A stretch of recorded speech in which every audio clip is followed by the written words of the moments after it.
I am calling the regular meeting to order for Monday, July 10th, 2023. Ms. Peck, would you call roll? John Kreischer. Here. Pat McKee. Here. Cody Nicolai. Jennifer Paoli. Joanna Reyes. Here. Corey Sillers. Here. Lance Trollope. Here. Karen Vandenberg. Here. Jim Boucher. Here. Please join me in the Pledge of Allegiance. Pledge allegiance to the flag of the United States of America and to the republic for which it stands, one nation, under God, indivisible, with liberty and justice for all.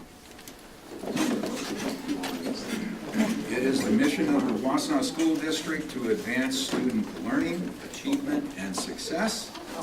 And with that, we'll move to Agenda 5. I would like to recognize speakers and students who wish to make public comments, but before we do, I'm just going to remind you of a couple of things. And I see we have two people. The board recognizes the value of public comment on educational issues and the importance of allowing members of the public to express themselves on district matters. Please identify yourself by name and state your address. Each statement made by a participant shall be limited to 3 minutes. Ms. Beck will guide us in the timeline. Speakers shall direct all comments to the board and not to staff or other participants. Public comments may not identify specific personnel or students by name or through the use of sufficiently detailed description so as to identify the individual staff or student. Presiding officer values civil discord and may interrupt, terminate, or prohibit comments that do not adhere to the rules. So now that we have laid that all out, let us move with our first speaker, David Mathias. Would you please? The mic is already hot, so you're set to go.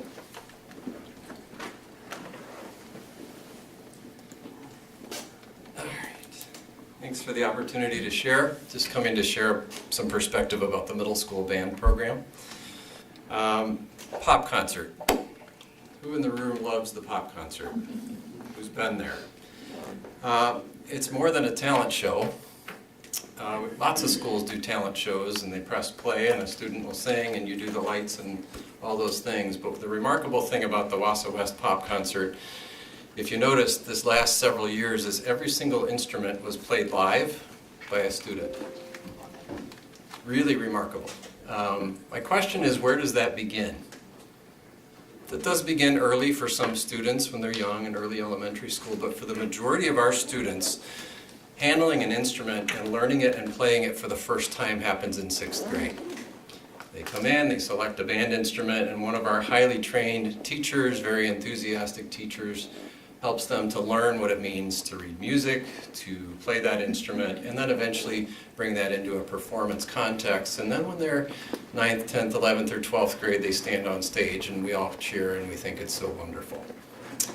The question, though, goes far beyond entertainment and to the value of music education, which goes so far beyond the notes that they play and the performances that they do. We know the incredible connections that it makes in the brain and the social connections and the long-term success that music education provides. I would contend that anything we do to undermine our excellent music program will not only serve to impair that or inhibit that, but I think you'll see some issues with education and long-term success of our students, both when they're here and when they go away from here. Our middle school teachers provide not just those large band meetings, but private, direct instruction to over 200 students in our middle school program. Many of those are first-time musicians. And the thought that we could relegate that to one teacher, one instructor, just is not realistic. We will see the program suffer. We will see students drop off when they don't get that personal attention that they need. I've looked at my children and the success that they've had in music and how enriching it's been. One of my sons will share here in just a moment. The question you might ask is, Dave, wouldn't your kids have succeeded without those individual lessons at the middle school level? And I'd say, yeah, you're probably right. But my kids have access to things that many kids don't. You might even call that privilege. Many of our kids don't have access to private lessons and things like that. What I would contend is that we are reaching out to kids that are vulnerable, that can't go across the street to the Wausau Conservatory and get private lessons. We are the lifeline for them to get music education starting in 6th grade. It's critically important, and I don't think we should do anything to undermine that. Thank you. Thank you, appreciate that. Next speaker, Levi Matthias.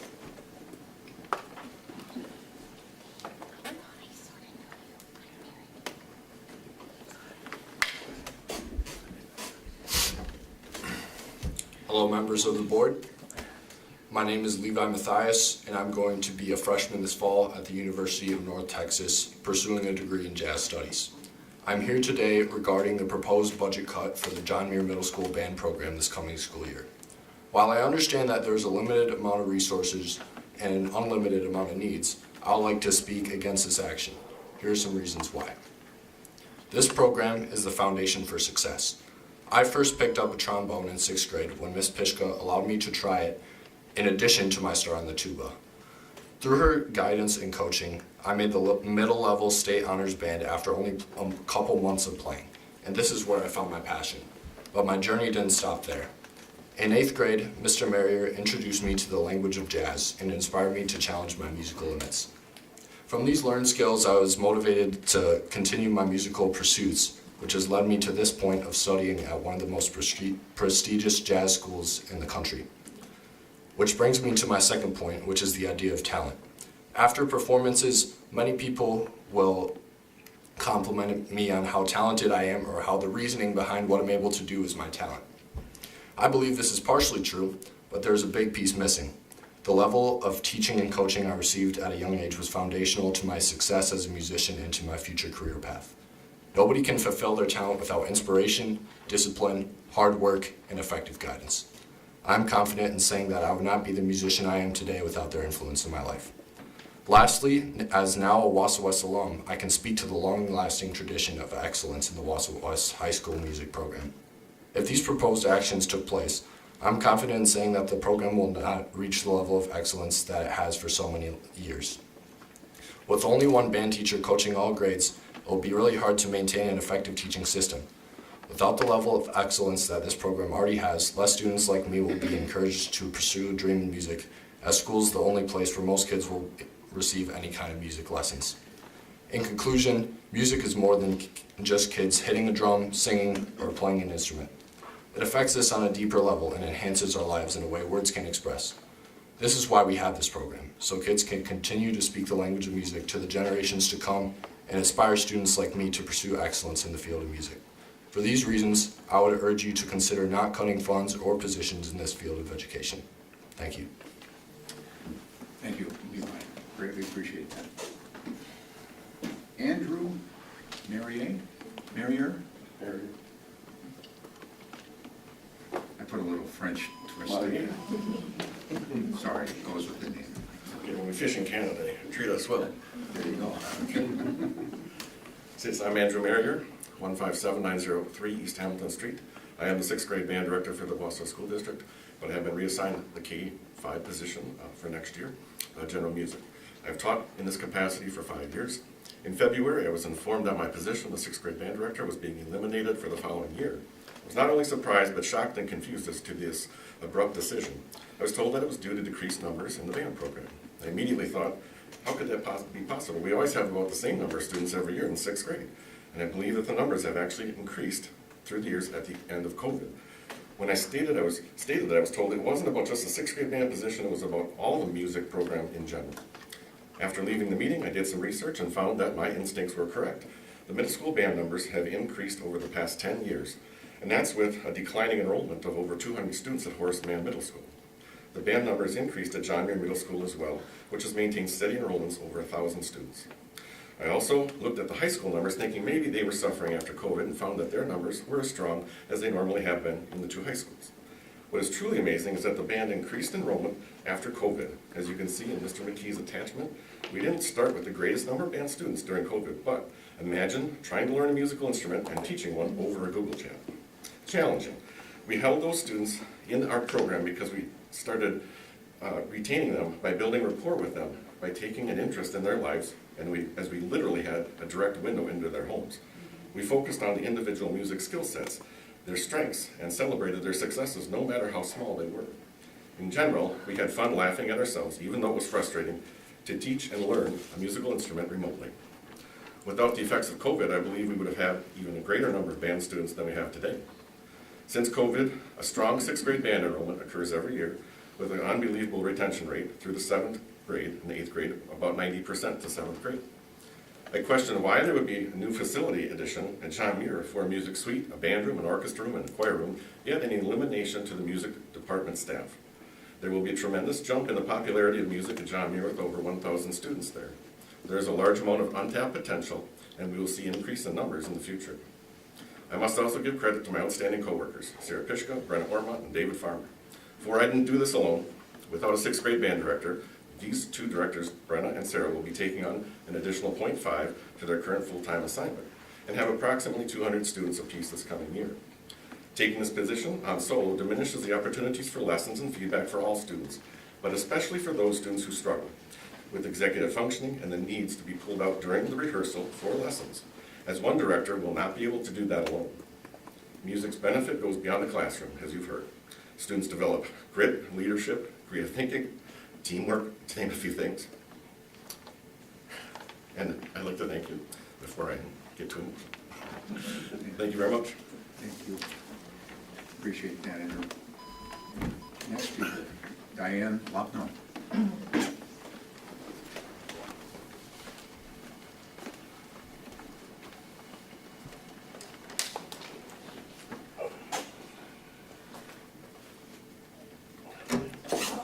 Diane Lopno, 309 Lakeview Drive, parent of a Horace Mann student. The Wausau School District is in the here and now to change the image, perception, and vision of our district. As a board and district, we have moved to consolidate our schools, and change is a very strong emotion and elicits many feelings from the community, ranging from fear to joy. We also have employee turnover and image issues within our community and from those across the area. The decision to keep the logos as they are is further dividing the community and, more importantly, our children within the district. This is a time to create new and fresh ideas, rebrand the district, draw on the vision the board has moved forward to create. Not planning for the cost to rebrand is short-sighted and should postpone the decision to move forward until the budget can be retooled. Asking the community to fundraise for a plan that was not well thought out should not all fall on the community or the businesses at large. We are setting ourselves up for failure. What is brand and why is it important? The Wausau School District is a brand we sell to our families, their employees, and the community. A brand is a connection to a place, people, emotions, or a moment in time. It is based on a deep connection, particularly for high school students who walk and will talk about these years forever. As in any relationship, that connection must include trust and an emotional bond. Without those things, that relationship will not last. What is more important to a student to our community than the brand they cheer for, the school their children attend, or uniting a community? That means the brands which make people feel a strong, positive, emotional connection are going to gain loyal fans in the long run, which brings a competitive advantage. But if you have a strong brand story, the emotional connection acts as an advocate for your brand. We use this logo to sell clothing that raises funds for programs, allows our families to feel the connection with their teams, the band, etc. Families with several children in the district aren't going to buy those clothes for each school, only to have it change down the road. We will hurt ourselves in the process. I ask that you take a stand. Give people a reason to differentiate us from the competition. Create a winning culture across the district. Let our students and the community embody the belief in our new mascot. Be invested in your brand from the beginning. We all have options to choose from in our area. Give the community a reason to choose the Wausau School District. Create a vision for our community that is everlasting. The right logo says everything without saying a word. It connotates feelings of honor, trust, pride, excellence, and integrity from all of you. Anything less than leaping forward with a new logo and brand for our district is a disservice to the community and our children, and it lacks the vision to move this district forward. Thank you. Thank you, Diane. Next speaker, Sarah Worth.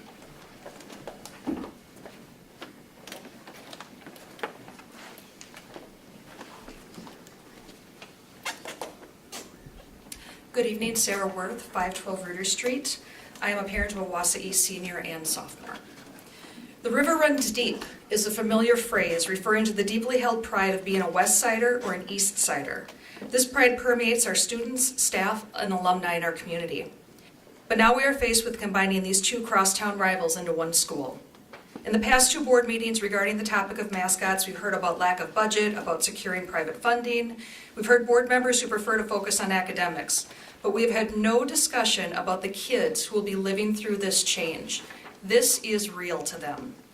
This decision is not about sports. Brad Peck, principal of Wausau East, was famous for saying, "It's a great day to be a lumberjack." But was he only speaking to athletes? Being a lumberjack or a warrior is a unifying force within a school, regardless if you're an athlete or not. In fact, I propose that the log game has much more to do with school spirit than it does football. The same is true for Volley for a Cure. Many of the kids who are there don't even know how to watch the game that's being played. All they care about is that it's the Warriors versus the Lumberjacks, and they're there for their school. Alumni who don't attend any other events during the year come to those games. What a great display of school community and pride. The river truly runs deep. But do we think that will just magically go away in the fall of 2025? Combining student bodies will be difficult as it is. But by proposing that we keep the old mascots as is and fix it later, we are creating winners and losers. The exact opposite of what needs to be done during this crucial time, which is a time where we need to unify these 2 rival schools. And also the motion on the agenda says nothing about this being a temporary decision. Regarding funding, $500,000 has been in the discussions from the beginning, but as I understand it, that money doesn't actually exist anywhere. How do we embark on a project of this magnitude without a plan to pay for one of its key components? Where's the list of items and costs and what needs to change? What needs to happen first? What can wait? What funds exist in current budgets for updates? What purchases are we making in the next 2 years that we can push or we can choose to not put a logo on? What practical things can we do? Keeping blue and red as the primary colors makes sense. Can we move the red desks to west and the blue ones to east? Instead of asking parents to fundraise to buy new track hurdles, can our kids spend a practice using sandpaper and paintbrushes? Can our football players peel the old stickers off their helmets in preparation for new stickers? Speaking of being fiscally responsible, we will save money over the long term by having the same red and blue mascot at both Wausau Junior High and Wausau Senior High. And if we secure private funding, we must consider that this as-is approach also creates winners and losers of our potential donors. The bigger question remains, how can anyone vote on what we can and cannot do when we don't know the costs or how we will cover them? Perhaps this should be addressed by a committee of the whole, which would allow for discussions on this topic where the school board staff and community members can problem solve together. All students deserve an equal opportunity to be successful at their school. We cannot minimize this tremendous cultural shift. During a time where student mental health concerns are at an all-time high, how can we even consider making a choice that would alienate so many of our students? The river truly runs deep, and we need to build a bridge and unify our kids by finding a way to create a new logo and mascot that covers both of our schools by fall of 2025. Thank you, Sarah. Thank you. Thank you to our speakers for speaking to us today, and thank you for being here as well. We greatly appreciate that. And with your comments, we're going to move on to our next agenda item. But thank you for being here. Agenda item number 6, approve the consent agenda, appointments, separations, leaves of absence, retirements, regular minutes of June 12th, 2023, payment of bills, budget status, and investment report, donations to the district. And those donations are from Bruce Bartel and Barb Heilman. So with that, I'm seeking a motion to approve the consent agenda. So moved. Second. Any questions? Not? All in favor? Aye. Opposed? I got you. I heard it. Came across a little bit slower. I will slow down for your benefit, Joanna. I apologize for that. So, motion carries. Thank you very much. Agenda item number 7, alternative education programming. Dr. Brooke Schindler, Derek Voski, and Gail Bushman will present to the board regarding the NTC alternative program and state level changes impacting the program. Thank you. Thank you. Thank you for taking the time to speak with us tonight. We're going to speak about the alternative high school at NTC. Specifically, we're going to talk a little bit about the competency-based program, which is a change from some of the program that we have done in the past. I'd like to extend a warm welcome to our NTC partners who are with us tonight. Dr. Brooke Schindler is the Dean of School of Liberal Arts, Transfer Education, and General Studies. And then we have Mr. Derek Yakowski, who's the Director of Alternative Education at the NTC and works directly with our students. We have two objectives that we want to talk about today. The first one is just to familiarize the board with state level changes that are impacting, and we believe improving our alternative education programming at NTC. And then the second part is going to be a request to the board to consider allowing provision of a building-specific diploma to the students who graduate from NTC competency-based program. Just as a reminder, currently the students who graduate from that program get a Wausau school district diploma, but not a West or East specific diploma. So with that, I'm going to turn it over to our partners. Well, thank you for having us. We want to start off by introducing our program a little bit and showing how our missions align. I'm not going to read our mission statement to you guys, but basically our mission statement, we strive to provide an individualized approach for kids to be college and career ready. That's what we focus on. We want kids either ready to go to college or be ready to enter the job force. The next slide is a picture of our new building. This year we moved on campus. Alternative education is for students that are at risk of not graduating under State Statute 118.153. The next slide is, when is a student considered at risk? A lot of times people ask that, and I think this will give you the parameters of it, but what I will tell you, I've only been at NTC 1 year doing this job, but what I'll tell you is that kids look very, there's all different kinds of kids, it's very different. So a kid needs to be 16 years of age. They must meet at least 2 of the following criteria. So they have to be 1 or more year behind their classmates in credit. They have to be 2 or more years behind their classmates in basic skills. Number 3, they have to be habitually truant. Number 4, they are a parent. Number 5, adjudicated delinquent.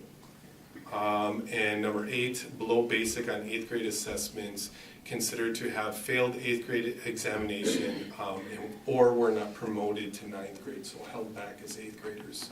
So that's the basic. When we start talking about a kid, that's whether or not they qualify for our program, that's where we start. That's the 118.153.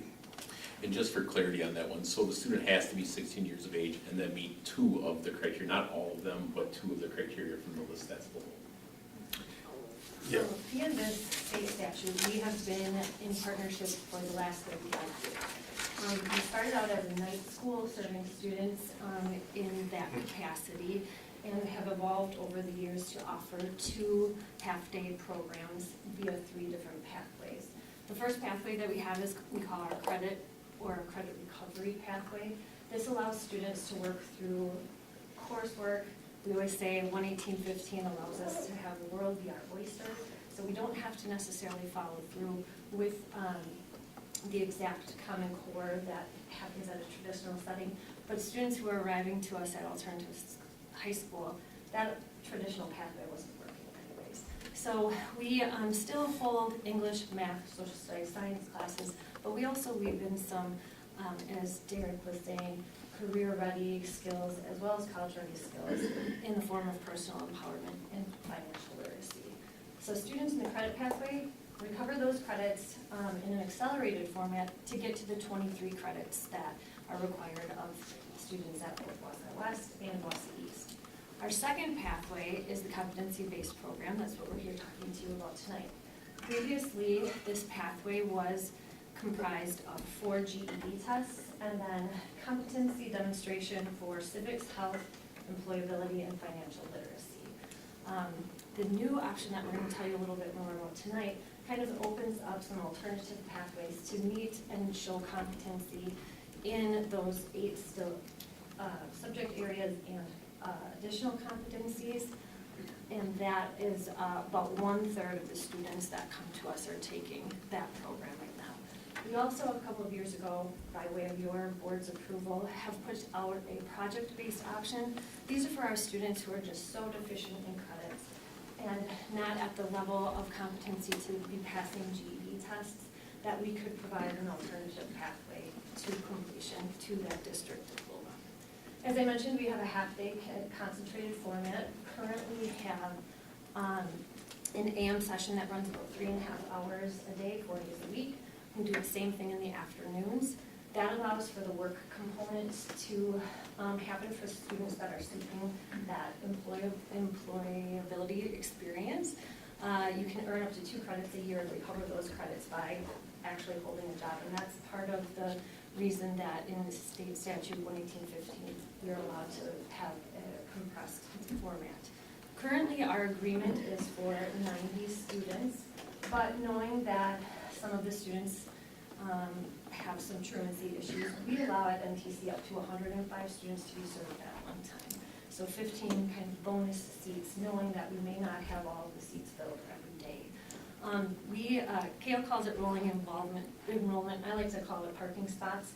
So if a student graduates at quarter 1, we fill that spot back in quarter 2. So it never goes above 90, but we certainly serve far above 90. I think in our best year since I've been at NTC, we've served 180 in a single year, but we're usually closer to 140, 150. One of the great things that our previous college president established is that 12 college credits are available for free to any student enrolled at our NTC Alternative High School.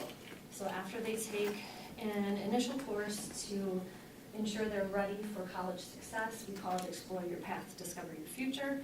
We will allow students to enroll in actual college classes. They will sit down in classrooms, either virtually or in person, with other college students and complete those classes. We also pride ourselves on the community partnerships that we have made. You'll see a picture on this slide of us at the Monk Gardens project. That was our big project this year. We worked with some of the welding faculty at NTC to design some of the metal sculptures that you can see poking up above the heads of those big cone flowers. That was part of the memorial garden for Sarah St. John's Court St. We really like to leverage those occupational pieces at the college to do good things in the community. We just were approached to do a similar project by Open Door. But can I just jump in on a quick Sure. comment? One of the, so I worked as an AP with the program as well. One of the true benefits that I've seen from the program is the gateway that occurs into the college level. So you have students who are attending in the building that their college peers are going to, they're doing enrollment paperwork. They're seeing that college is a true possibility for them. Where in traditionally, most of the students are coming from families where maybe that was never an option. So now they're seeing that they've got the skills, the capabilities, they can just walk through the door next year and be college level students, and that's been a true benefit for students. Yeah, you see on this next slide, kind of our by the numbers slide, just how impactful that connection to the college is. But first, let's talk about graduates. This year we graduated about 71 students, which if you consider we serve both the junior and the senior class, this is where those parking spots come into play. So 71, we're really proud of that number. And that's about the ballpark that we've been in for the last couple of years. Back to those college credits, we had 85 credits earned by our students at NTC, NTC's Alternative High School. Those are West and East students. And they were able to earn those credits for free. That's a value of over $14,000. And that was just in this year alone. One of the other things that we're really proud of is our students receive the most scholarships, I gotta read this so I say it right, the most awards in the NTC regions for scholarships as compared to other high schools. So when you consider West, East, Everest, Phillips, everything in our district, NTC's Alternative High School received the most of the NTC Foundation scholarships. This year, our students earned 14 scholarships for a total of $10,000. In the last 5 years, it's been 119 scholarships awarded for over $76,000. Another thing that we adjusted recently, if you are familiar with some of the admissions policies to a college, a lot of times students who are in financial need are encouraged to fill out the FAFSA. This allows them to qualify for federal financial aid, but that still leaves a gap for some students. NTC has what they call the NTC Promise. This scholarship fills in that gap. And we were finding that students at all-time weren't meeting the qualification standards because it was tied to a GPA. So when you have an at-risk student transcript, those first 2 years that kind of help them be defined as at-risk don't necessarily help them meet those GPA standards. So we've been able to switch that out, and just this year we were able to get 2 students into that Promise program. And it allows them, once they're awarded, to receive that gap support for up to 5 consecutive semesters. Okay, this slide kind of explains, at the start of the year, our program out there was called HSD 5.05. The state has changed what we're able to do. They opened up what was called HSD 5.09. And in working with the DPI, it also brought us to CBP, which we're calling competency-based program. So I'll kind of walk you through those steps and explain what they mean, because if you're not in my role, you probably would have no idea what that means. So the HSD 5.05, what that was, is it was very strict. You had to do the GED test and pass the GED test, especially in those 4 areas. So if a kid came in and they couldn't pass the test, they were kind of stuck. They couldn't make it. So what that would look like for a kid in the past, if they couldn't pass those 4 GED tests, they were stuck. When they turn 18 and a half, or they are dropped by Wausau School District, then they could go to a technical school to do the HSCD 5.09. Okay? As an adult, right. So now they are allowing the HSCD 5.09 to be opened up into the high school age kid. Basically what DPI is looking at is you have more kids coming out of COVID, you have more kids that are really credit deficient, are way far behind, that they're not going to get there with credit recovery. Their skills may be a little bit lower. We have to find a way for them to graduate.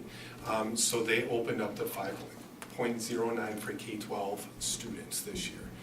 Along that process of doing the 5.09, which we're very fortunate at NTC, because NTC has that adult component, so all we had to do is switch the adult to the kid appropriate. We got support from DPI with it. Working with DPI, they wanted us to change it instead of HSCD, because the term HSCD stands for High School Equivalency Diploma. These kids, Wausau School District kids, are not getting a high school equivalency diploma. They shouldn't be, because they're getting a Wausau School District diploma. They're not getting the school specific, but they're getting Wausau School District. So DPI doesn't want the kids to get 2 different diplomas for reaching the same goal. So that's why we changed to now we're going to call it the competency-based program. So with that, it's very similar to what you guys have right now in the GEDO 2, and I know Kale's going to talk about that in a moment. So that is the whole reason why it changed. I do think that HSCD holds kind of, for some people, a negative feeling too. When people hear high school equivalency, they don't hear it as equal. So I think this is good to get away from that, to call it competency-based instead. So that's kind of how we went from HSCD to competency-based.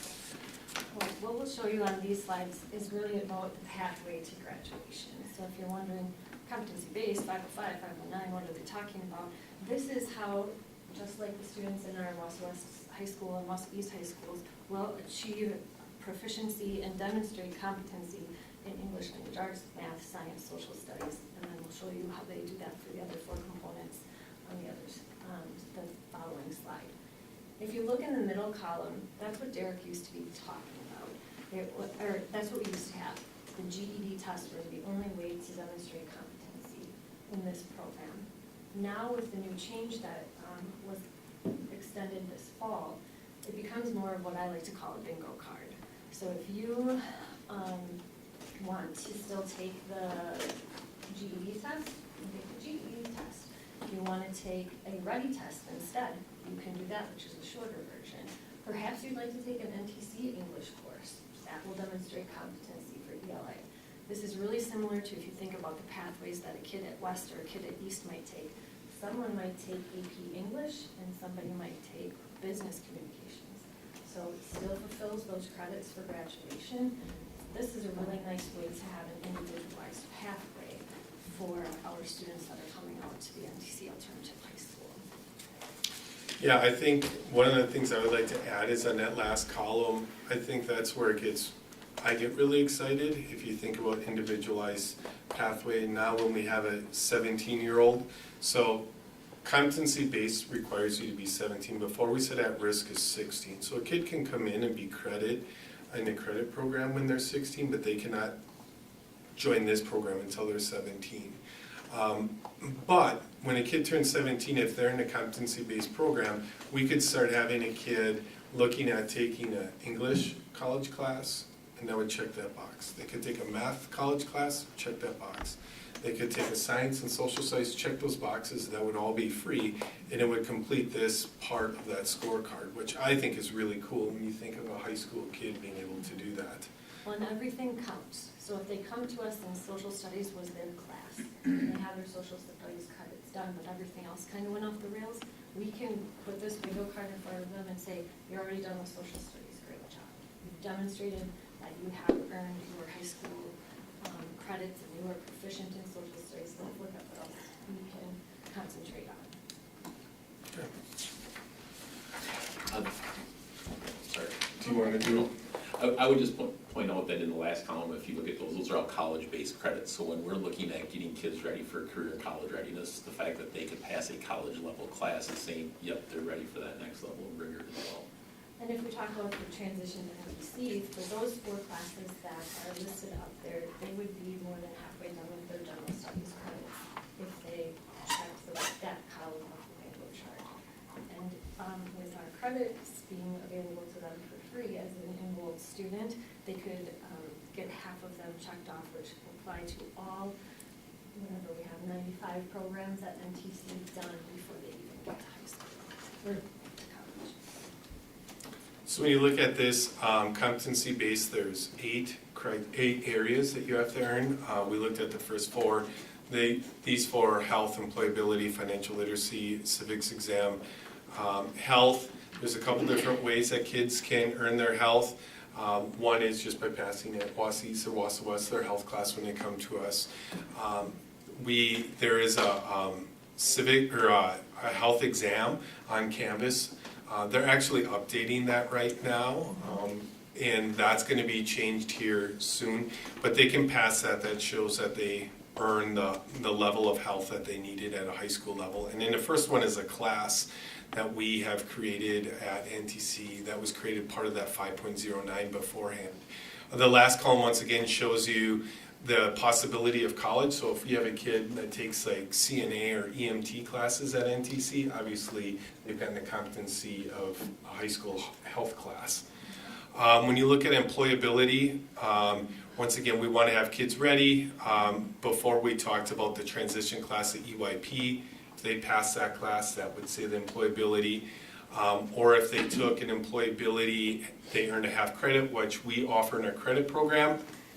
Or the third component, the third option would be doing ONET, which ONET is career exploration to get kids to understand areas they might have interest in, what it would take to do that.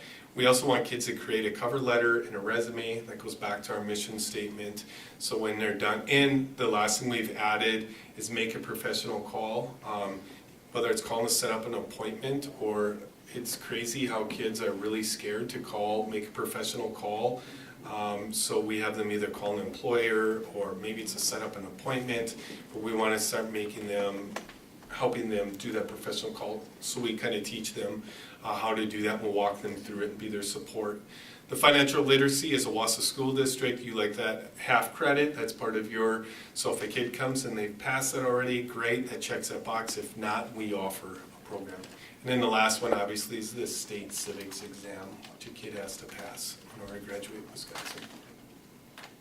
So that takes us from the familiarizing with what's going on with our alternate program. The second part, or second request that we came with is to talk about consideration of moving from a district-issued diploma to a building-specific diploma. And just to frame the program, again, this is for students who've been identified at risk through the state level criteria. So it wouldn't be a program for all students, it would be passing a gateway to get into the program. So a couple questions that might come up is what rigor of the diploma. Are we giving a diploma that's different than things? And I think one of the discussions with that one is how important the transcript is for students as they move forward. So when we're talking about an at-risk program or the 509 program, the transcript will specifically state what the credits were that they earned. So it will look different than a student who graduated from West that has all classes. It will say GED, this was their score, or whatever it might be. So that's part of it. And then the diploma that we would give is really saying that the students have completed a district-approved pathway to earn that diploma. So a couple of things with that. And then the last part is the validity of the assessment.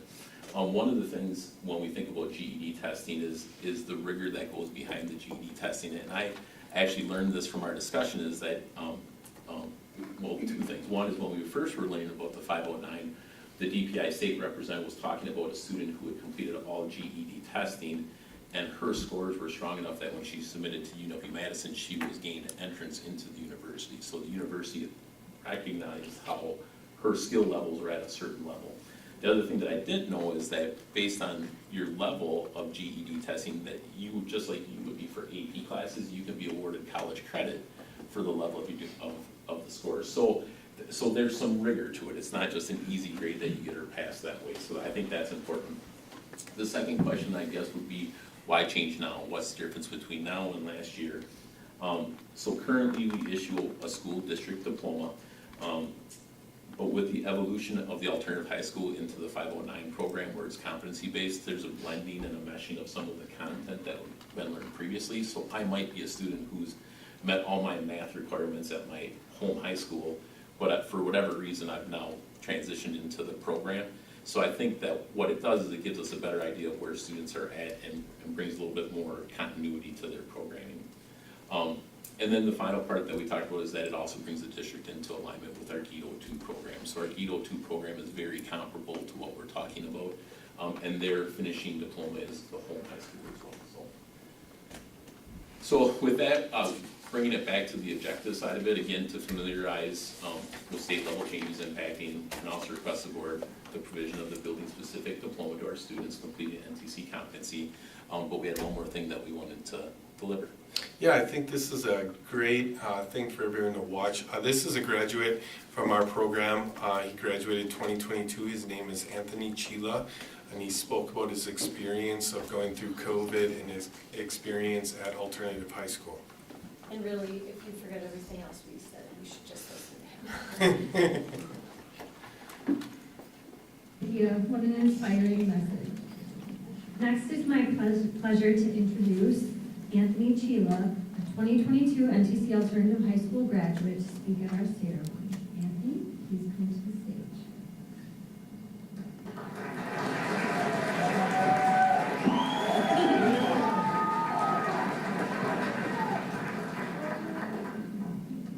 Good evening, class of 2022. Well, we finally made it to graduation day. I know that for many of us, there were times along the way when we thought earning our high school diploma would be nearly impossible. Sometimes I think if people really knew our stories and how hard we worked to get here, they would see us so differently. I would like to take this opportunity to tell my story. A lot of you may know me as a kid that's funny, easy to talk to, full of joy, hardworking, you know, the handsome guy with a head full of luscious hair. But seriously though, I am one of many students here tonight who are dealing with some really tough things while also trying to do what we needed to do to earn our credits to graduate. As a kid, I had it harder than what those around me would assume. I grew up in a broken, dysfunctional, drug-abusing household most of my life. My mom wasn't a bad person, but she was struggling with the same things that her parents struggled with.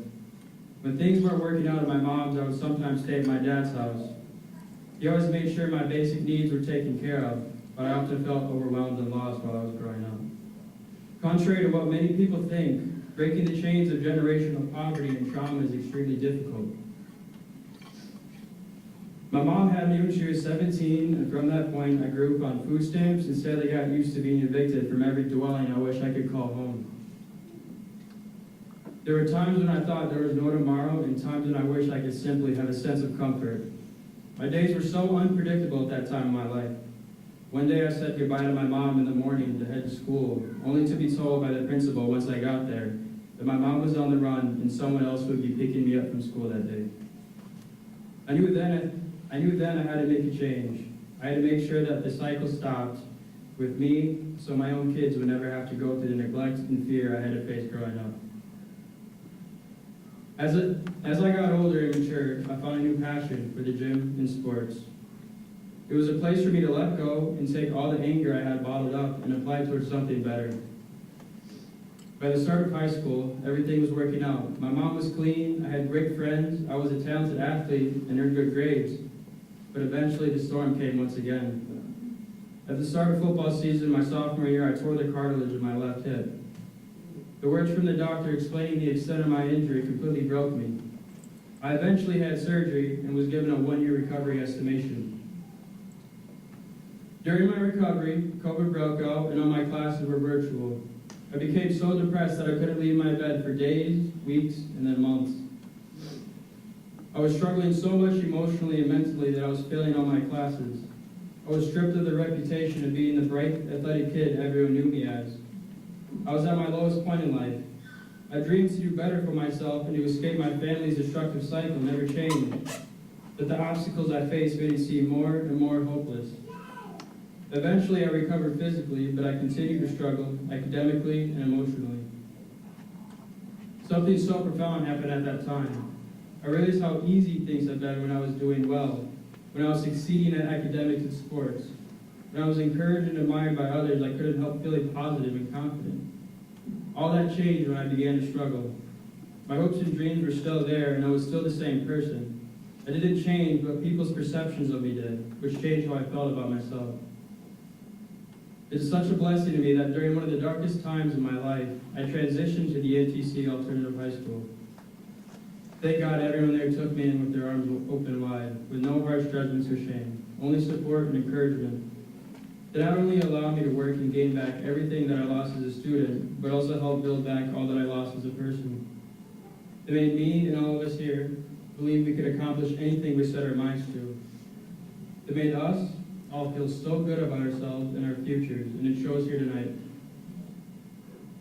Like so many of us, I walked into that school feeling a bit lost and broken. I took advantage of the half days of school and took a full-time job at a local manufacturer while participating in the youth apprenticeship program. Instead of becoming a high school dropout, I ended up graduating with a full semester of college credits. I'm also proud to say I'm enrolled to start the fire medic program at the NTC this fall. With the support and encouragement from everyone at NTC High and from my family, along with my own hard work and determination, I'm looking forward to a future so bright I gotta wear shades.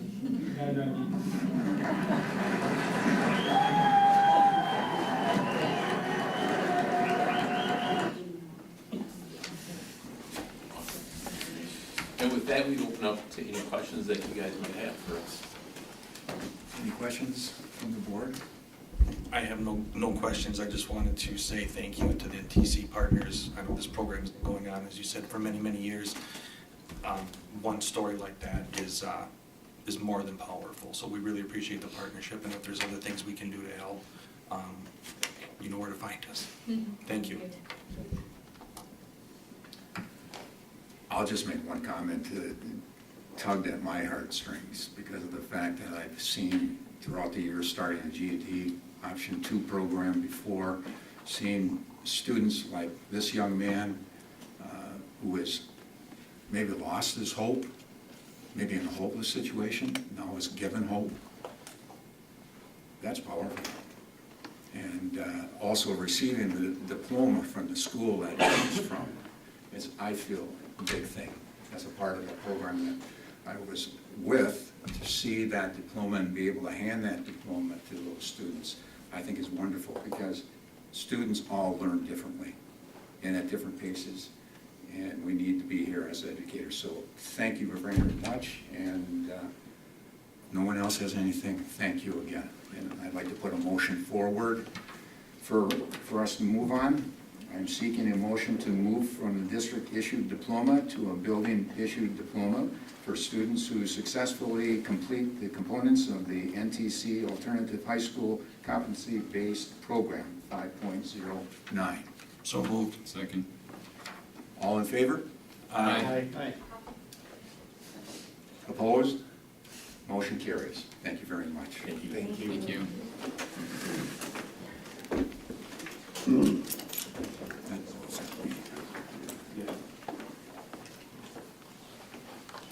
Okay, agenda number 8, Education Operations Committee meeting.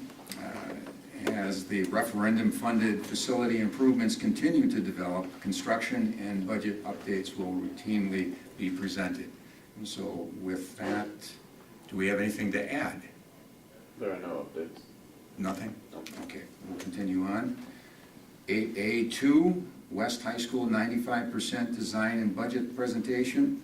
As referendum projects for each facility reach the end of the design phase, 95% completion, the board will see the designs and budget and be asked to consider approval of these plans to be issued for bidding. Here, 95% complete designs are being shared for West High School, and the board is being asked to consider approval for use in soliciting competitive bids. Any additions to that? I believe not. Okay. I am seeking a motion to approve the plan designs for West High School as presented to be issued for bidding. Moved. Second. Okay, any questions? I'll just make a comment that a lot of this has been talked about in our previous meetings so that it's not just looking like we're just moving on, but we had long discussions earlier, so that you're aware of that. All in favor? Aye. Oh, Aye. opposed? Motion carries. Thank you very much. Agenda 8A3, restructuring update, possible rebranding of the high school.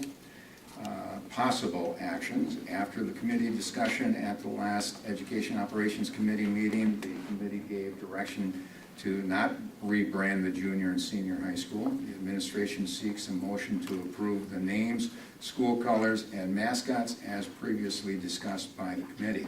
I'm not going to put a motion out there first, but let's have a discussion. Do you want me to read off what I had sent to you That'd previously? be a good point at this Okay. point in time.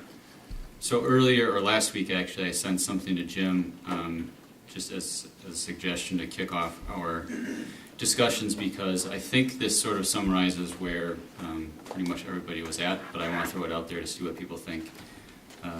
And that was, number one, that the names of the two high schools starting in the fall of 2025 will be Wausau Senior High School and Wausau Junior High School. So that's similar to what we see in the materials here. And number two, though, that the colors for the senior and junior high school starting in the fall of 2025 will be a combination of the current blue from west and the current red from east. What we talked about was that this wouldn't necessarily be a wholesale change of all colors immediately. That's going to depend on funding, but certainly it would be appropriate to consider the future color changes in any additions, remodels, purchases between now and the fall of 2025. And then number three, that we would direct administration to facilitate focus group surveys and/or committees to develop proposals for potential new mascot options to be used for both the senior and junior high schools, funding and timing for the mascot changes, and funding and timing for the new red and blue color changes.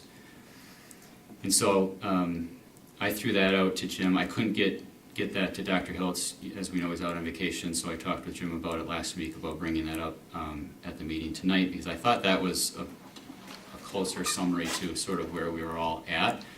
Because what I gathered from that meeting was that we had good support for a new mascot to unify the schools, but what we're saying is that we don't have the information to do it right now. We don't know how much it would cost right now. We want to get feedback from the community before we, as a board, make that decision. It's felt to me like we were had pretty good agreement on the names of the schools, and I thought the red and blue was pretty well supported. I mean, I tried to say it as many times as I could, and nobody told me to stop. So, so I just want to throw that out there. it isn't an official motion yet, because I thought rather than making a motion and having to amend it 10 times, we could talk about it and then get it into a motion format. I agree with everything you said there, Lance. I think that sets a plan in motion. I agree that I think all of us and many in the community are on board for rebranding and bringing a new culture or revised culture, you know, for the students to rally behind. So I think it's just that cost component. Is this something that, you know, is it several $100,000 and we could figure it out? I don't think that's the case. I think it's several $1,000,000. Is it $10 million? You know, is it something that can be privately fundraised for, or do we need to maybe ask for a referendum? So those are the things that need to come forward to understand, but I completely agree with rebranding and getting the, you know, community input. Obviously, there's some mascots that we have at our potential disposal. There's new mascots. I think what we talked about was with Nexus and with colors, that kind of, if we could at least set colors out of the gate, and so I agree with the blue and the red and whatever, if there has to be a third color, whatever third color complements that, a gray or a white or whatever. So if we need to maybe set that in motion, you know, a little bit more advanced than a mascot while we gather the data to understand what the cost is, then, but I agree with what you said. Other comments? Should we just go around here? Oops. You can start on that end. Napkin, please. You go fast. Please don't become elected unit here. I never liked that stuff anyway. All right, so yeah, just a couple additional comments, and the first one is I need to correct an error that I made in the last meeting. I had stated that I recall the initial budget for rebranding was around $500,000. I was wrong. The initial budget was $106,000 per the January 23rd presentation, and that was supposed to cover new school name, mascot, uniforms, and equipment and signage. So if it's in the millions now, we're not off by a factor of 4, we're off by a factor of 20x or more, depending on what it is. So I just wanted to correct that so we all knew where we were starting from. And yeah, I agree with what you said, Lance. I mean, to me, the 4 things that you need are money. You need money. You need a plan with requirements. You need an owner and a timeline. I don't know that we have any of those, and that's, I think, what you're saying is that we're going to start, you know, kicking that off. We thought we had money, but clearly the $106,000 is going to fall short. And the other piece that I wanted to clarify is there was in the email that went out, I think it went out, it says, "Good afternoon, it was Wausau School District community to everyone." I wanted to be clear that the board, to my knowledge, unless I was in the wrong meeting, we did not make any decisions regarding mascots. It says in here that the board does want you to know the final decision will be made with community input, and for unity's sake, the 4 previous mascots would not be used: Cardinals, Lumberjacks, Warriors, and Warjacks. We never decided that. So there's 3 or 4 other things in here that says the board this and the board that. I don't believe that is accurate. Unless there was another meeting that I wasn't part of. That's a long way of saying, I guess, revised budget, we know where we started from. I do agree when you plan, we got to figure out the funding, and I don't think we've made any decisions yet, so. Yeah, I think it would be easy to predict that changing both schools to Warriors or changing both schools to Lumberjacks probably wouldn't be high on the list. But yeah, we've never decided that. And Warjacks is actually something I've heard commented as one of the popular choices. Over to this side. I think everything that they mentioned is well discussed. Taking the colors from the existing schools and marrying them together and bringing unity together in that fashion without having to maybe pick completely different colors and the expenditure of doing that, but bringing the existing colors together, unifying them, and then making changes going forward as they come up. So Friday, I briefly looked at the agenda after being made aware of a Facebook post, which then after reading our emails that were sent to the board members, I'm like, well, that's not really what we talked about. My son is in Junior Legion ball, which is made up of, I think, 10 East Side families and 8 West Side families. And we were talking about it over the weekend, so I pretty much just took the bull by the horns kind of thing and created my own small group with our 18 families, and we made a list. We came up with how I didn't try to push them one way or the other, of how we would like to see a process be done, where it's, you know, very organic from the parents, from the students, and start there. And I wouldn't care if there's a list of 200 different names, but then it would be responsibility, you know, to cut those down to 50, down to 20. Then let's take it to the coaches, the bands, the school clubs, let the ADs, you know, help facilitate those things to get it cut down further, so that then we could, you know, single in on 3 to 5 or something like that, and then allow the outside marketing person to help as the coordinator, to work with the art students and come up with presentation boards and get it to that. A lot of the discussion comments is part of why I got involved a couple years back, and I think the parents I spoke with were feeling the same thing. They just don't feel that they have enough of a voice, and but at the same time, you know, half of us there are warriors, and I graduated from West, and the other half are lumberjacks, and we all came together as a group and agreed that that time is going to be done, and it's important that everybody has to be whatever the new is, and they're all in agreement. We were all in agreement with that. So as long as the opportunity is to have the voice and let the names be out there, and, you know, rank the names, play off each name, come up with something different, think of Wausau's history, and again, the blue and red with a white trim, all 18 families are excited about that. They're all good with that. So making the changes as our budget allows, they're in agreement with that kind of idea. The only thing that unifying, I guess, that I would add is whatever it takes for us to, at minimum, I want to say minimum, it might be too quick on my part.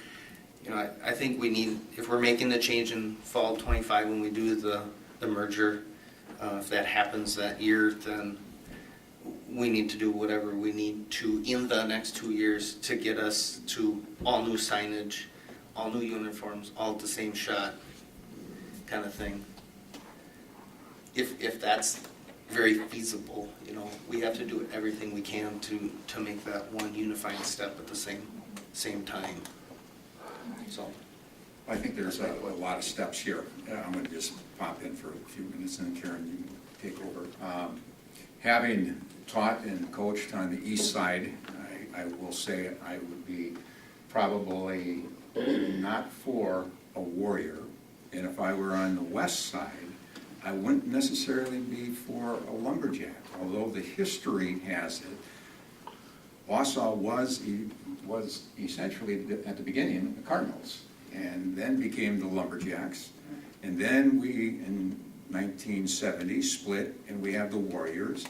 I think we have a lot of tradition. 80 years before, 53 years now, I don't want us to lose tradition either, and so keeping things such as red for the original school, blue for the new school that came on board in 1970, looking at white and some complementary colors, I think could work to bring people together.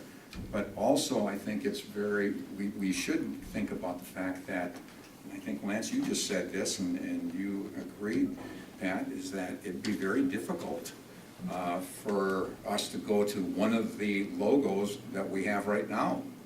It'd be very difficult. It's not unifying.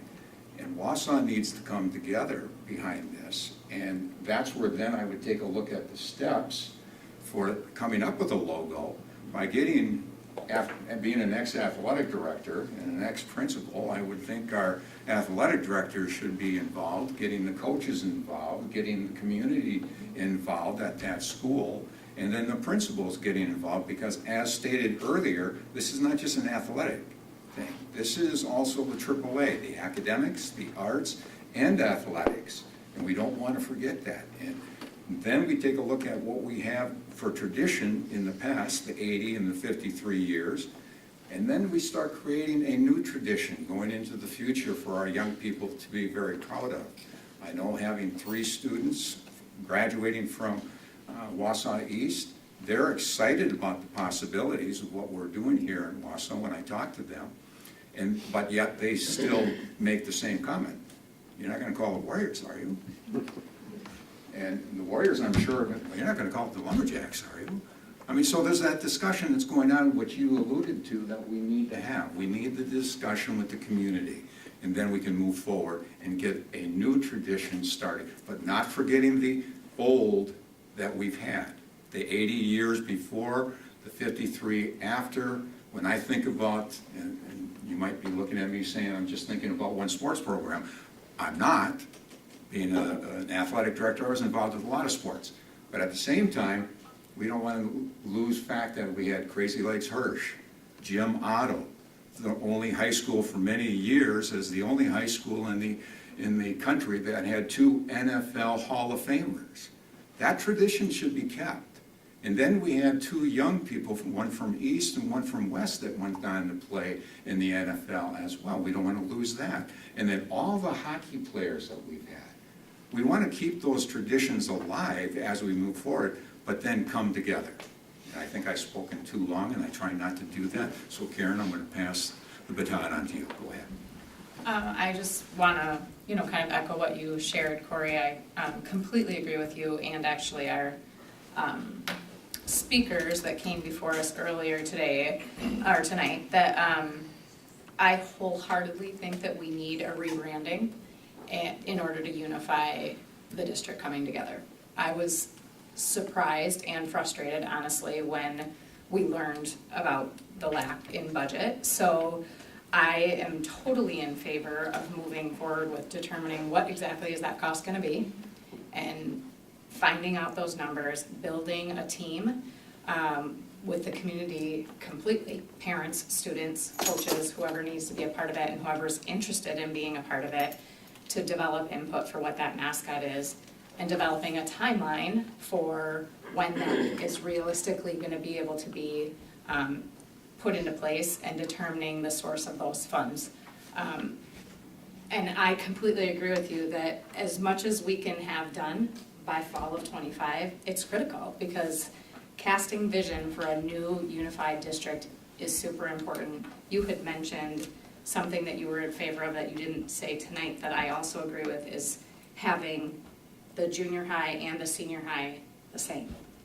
I think that only makes sense, and I think it certainly works with keeping the blue and the red and having them both, add blue here and add red there, and whether that then has a complementary white or gray or some other color, that's for that team to kind of develop and then find that mascot. So I absolutely believe that this is a tricky time and an emotional blend, and the best way for it to be successful and move forward is if everyone comes together and feels the change together in a new identity together, rather than like, now you're becoming this or you're becoming that, and it feels like one of our speakers said that someone's losing, and I just don't think that is something that will be successful. So I don't know what kind of narrative went out there after the last meeting. I didn't feel like it was representative at all of what the board necessarily felt, because it sounds like we at least mostly agree about those things. So I don't know what that means for us for a motion tonight, but I feel like those are the things that are the next steps in figuring out the cost, finding a team for that committee to input, building a timeline, and determining the source of funding so that we can get as much of this accomplished by fall of '25. I'd like to see us make the decision on the names of the high school and the two colors if we're in agreement on that, so that at least we finish that and be done with it, so that we're not spinning our wheels trying to think of other options for that.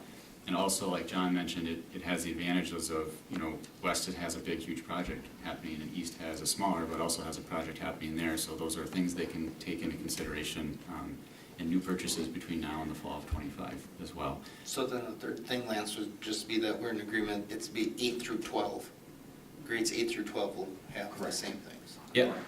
I mean, I frankly, at some point, the middle school is out of line as well, but I don't want to bite off more than we can chew. I like how Everest does it, where everybody grows up, they're all evergreens. Their middle schools have different mascots, so I checked for that. They just do a good job of hiding it, because all I ever see are evergreen shirts, like evergreens. But I think that they're like having that unity coming up through, but that's for another year. I don't think we need to change anything right now on the middle school. No, I wasn't suggesting that. I'm just saying I fully support, having the junior high and senior high having that be So together. Corey, you mentioned that in the 18 families or whatever that you were discussing with, everybody pretty resoundingly agreed on blue, red. I mean, and that's what the feedback I'm getting as well. And we like white. Okay. And so because we came also- up with a couple ideas, mascot names based upon the red, white, and blue kind of idea. Sure. But what was Well you then, saying? and also everyone was agreeing upon Wausau Senior High, Wausau Junior High, I'm Yes. assuming as well. And that's the same feedback that I'm getting as well. Me too. And I think it's the only one that makes sense.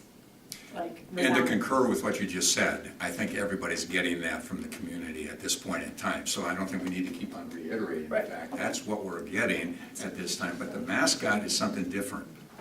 Agreed. That's why we need a team. Right. I mean, if you want, I could put this motion forward without the mascot, but with the colors at least red and blue. Yeah, I don't know, do we have to decide like an accent color? I don't know if we have to No, that's decide what I'm that. saying, Yeah. just red and blue right now. Accent can come later. Let's face it, at East, it was red and white. Black was implemented many years afterwards with uniforms and things of that fashion, and that never went in front of a board, I can guarantee you. I'm saying that as a coach that did the uniforms back then. The black never came in front of the board. So if that's where we want to be, to red and white, or the red and blue, but we can put that motion forward along with the senior high and the junior high. Yeah, that's the only thing we have to decide now. Can I ask just one clarifying question? Absolutely. Who from administration owns this work stream? Who's the owner that is responsible for picking this up and driving it forward from here? Do we know? Dr. Rauscher? We're still working out a lot of these things, but right now, the co-curricular team sits under all of the secondary curricular teams that I'm working with. And our activities directors would co-facilitate that co-curricular team. So my assumption at this point, and what we were anticipating leading up to this, even before the last couple meetings, was that they would have a piece in this. And then Dr. Hiltz has also taken on kind of the overarching team that deals with things like traditions. And so I know he has a key interest in facilitating this work as well. So I think Dr. Hiltz will probably own this overall process with support from me and the activities directors. I would hope big support. Because Sure, as- happy to be a big supporter. Because as an athletic director, I would want to be very involved with that, and as a principal, I would want to be involved with that as well. Well, yeah, I mean, just to tie off on that, and Jim, maybe you have to have a discussion with Mr. Hiltz, but I mean, I've heard co-facilitate and co-lead, and there's multiple people involved. We need an owner, we need an accountable owner, and we need somebody that is going to come and give us regular updates on this on a go-forward basis. And I don't think it can be this, loose structured committee going forward. It needs an owner and it needs to have accountability, or we're gonna be back here in 6 months having these same conversations. But you're talking about an owner that is running it and giving us feedback, not that necessarily has a bigger say in anything than anyone else. Correct, Right? So, correct. Because I, as I said at the last meeting, I do think we're gonna have to get funding for this. Whether it's $100,000 or $2 million, it comes out of our district budget unless we get private funding. Right. So if we're gonna have to get private funding for it, we need to get buy-in from the folks that we're gonna be asking to take part in that. So I think it's important that, I mean, I have ideas of what I think would be a good name, but if nobody else really thinks it's good and just we do, then we don't get any money for it and then it doesn't happen. No, exactly. Yeah. No, I agree with you. My only ask is that we have a name who is an accountable owner going forward. Makes sense. So we don't have to continue to do this dance. Yep, agreed. So, with that, the motion, and I'm just going to read the motion that was given to me so that you hear it, and then we can deal with that. Since we haven't put it on the table, I don't have to amend to it, I can just talk about it. I'm seeking a motion to approve the names, school colors for Wausau senior and junior high schools beginning in the fall of 2025 as presented. I've eliminated the mascots from it, just the colors and the senior high, junior high. Is that? But that motion talks about doing it as presented. I would say put a motion, Yeah. like what Lance read off, which provides some pretty specific criteria. I don't know if you want Yeah, I to change can- that to yeah, a because- You can read that. I will, because the problem if we do the motion that administration proposes, it would keep blue and gold at West and red and black at East, and that's what we're saying we don't want to do that. So I'll just make the motion and then y'all can change it if you want to. Read it as you have it. All right, I move that the names of the two high schools starting in the fall of 2025 will be Wausau Senior High School and Wausau Junior High School, and that the colors for the senior and junior high school starting in the fall of 2025 will be a combination of the current blue from West and the current red from East. So moved? Yeah, I moved it, so I just. Second. So moved. Second? Okay, Karen has a second. Questions? Yeah, my only question or comment would be the fact of the 2025 part. If that actually would materialize in '25, are there things still within the whole process that may push us to '26? Well, I think it's important to have colors designated. This doesn't necessarily mean that every single part of West that has gold on it has to be removed by 2025. If we don't have the Oh, I funding to agree do with it, we that. don't have the funding to do it. So I agree with that part. So I intentionally didn't say, anything about the process of actually changing every single sign, every single uniform, because that's got to be studied, and we have to learn the time frame of that. I think some of it we can do over time. It's just the official school colors will be, those will be the official school colors at that time. And if something horrible happens, we got to change it, we can. But I think we need some direction at least to go forward. To move forward. Okay. Okay. Other questions? I would just say you had a couple other pieces that you stated besides that, which was kind of some of the actions that need to take. And I think it's important that we need administration to bring forward and identify the costs and what's behind the scenes of what that's going to take, because that will then determine, is it something that can be fundraised for? Is it something that, if this is what we want to do, is it something that needs a referendum, or what's it going to take? So And I can read that off as a second motion too, if you want. that direction Vote on this. needs to be Let's set. vote on this one and move this forward, and then. That's fine. The second motion to this will then take care of that. All right, so you've had the questions? All in favor? Aye. Opposed? Motion carries. All right. Lance, I'm going to turn it to you. So the second one, again, without saying it as a motion, but just to see what people think, this was the board directing administration to facilitate focus group surveys and committees, or committees, to develop proposals for potential new mascot options to be used for both the senior and junior high schools, funding and timing for mascot changes, and funding and timing for the new red and blue color changes. That would be the direction. is there more that we need to add to that? Obviously, it's an ongoing thing that we'd be talking about. Did you, Do we need to have something like to get somebody specifically appointed to be the lead on that, or how do we address that? well, to me, that's common sense. If we need to make it a motion and Maybe be we that don't. specific, Yeah. I'm all for it, or if somebody, We probably don't have to put it in the motion, we Right, probably because just say that's to what we me, need to this have. is the execution of the entire plan, right? And in order to do the execution, like, we need an inventory of all the things that have to be addressed, right? All the uniforms and all that stuff. So, I mean, we could list 100 things. The project plan for this thing alone is gonna be pages. Well, it should be pages. Well, and that's what I like about having the focus groups get into it, because they Right. also can look at things like, well, this is an easy example, but Jim, you mentioned that we used to be the Cardinals, so that could be one of the names on the list, but a focus group would figure out that we already have a Cardinals in town, which is an easy example. But there's other things like that. We might say, like, I've really heard a lot of support for Wolves and Wolfpack, but maybe there's something we're not thinking about. There's another school right by us, I don't know. So the focus groups can hit all of that stuff, but you're right, there's gonna be a lot. Yeah, but if you guys feel that a motion is needed to put the right level of fire and accountability in place, then let's do it.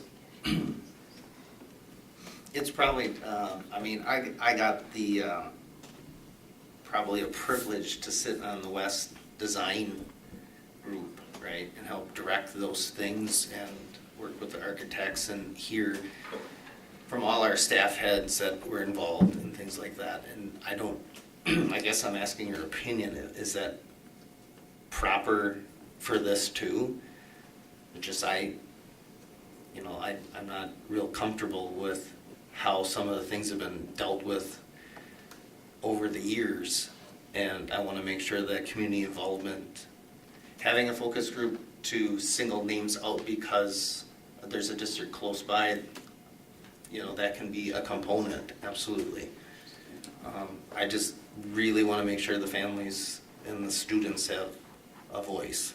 Yeah, well, that's why I mentioned committees, why I don't focus know. groups, Yeah. surveys, whatever. But is needed. again, Lance, my point is that it's not necessarily being directed from us. We're gonna give it to an administrative person and they're gonna make these decisions and Not if it's in an emotion, and we put it in Okay. an emotion and we direct it, this is what we expect to see, and this has to be done, it's gonna be taken as that. I mean, we don't have to keep on ruminating over this, we can move this forward and expect this to be taken care of. Well, I'm just wondering, are you wanting like a board liaison Well, I'm committee wondering if it's member? Is that appropriate what for you're one of saying? us to be on. Well, there's always the same pro and con. It's good to have a board representative there that's like giving feedback and coming back to the board and talking to us.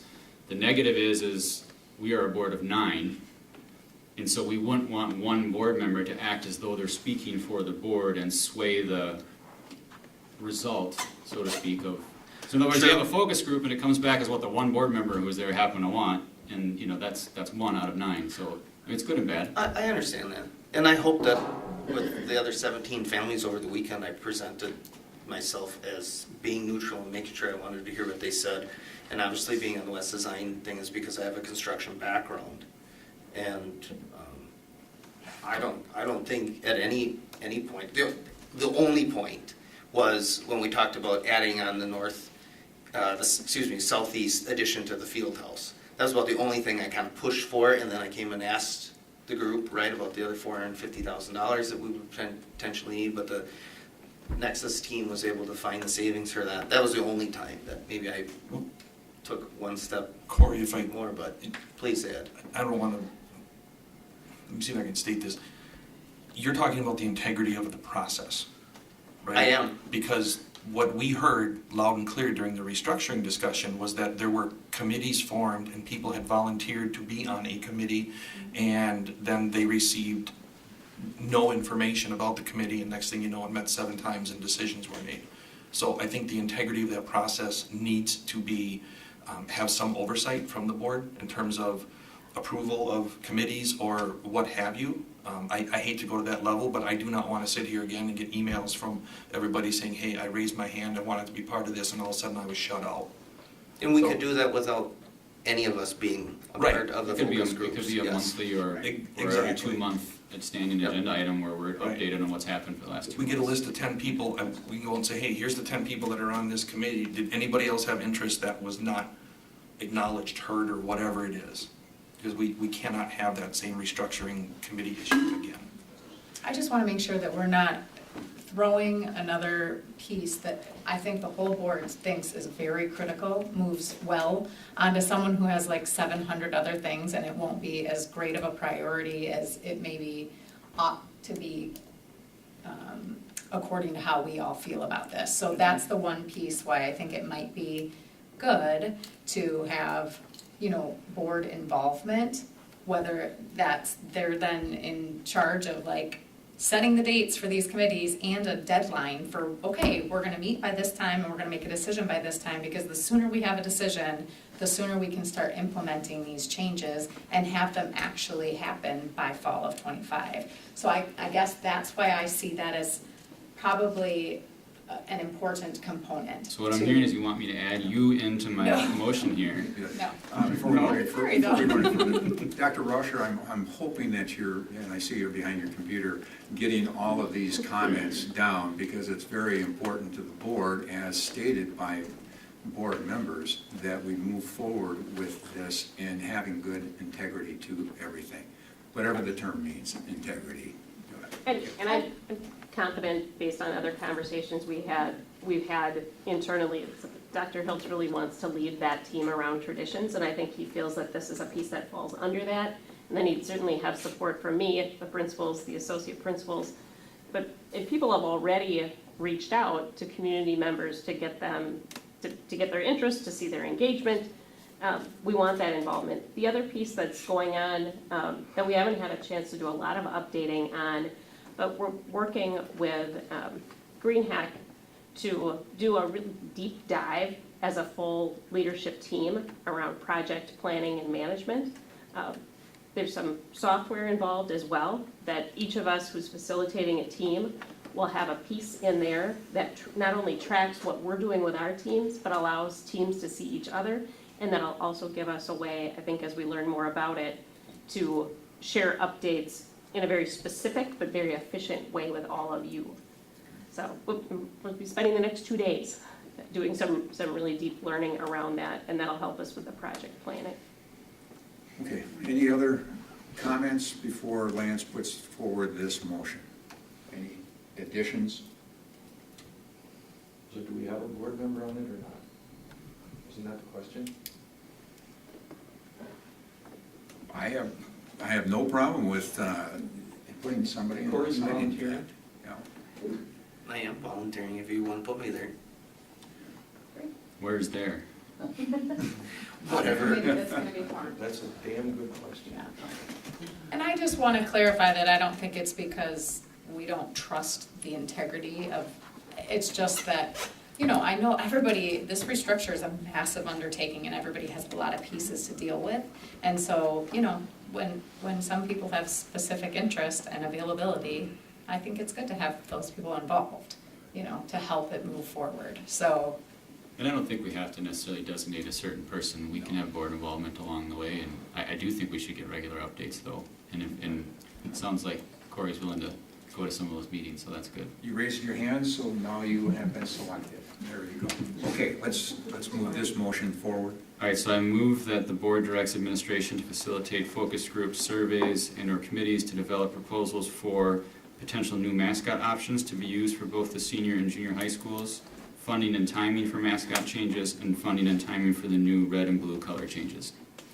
So moved. second. Any further questions? If not, all in favor? Aye.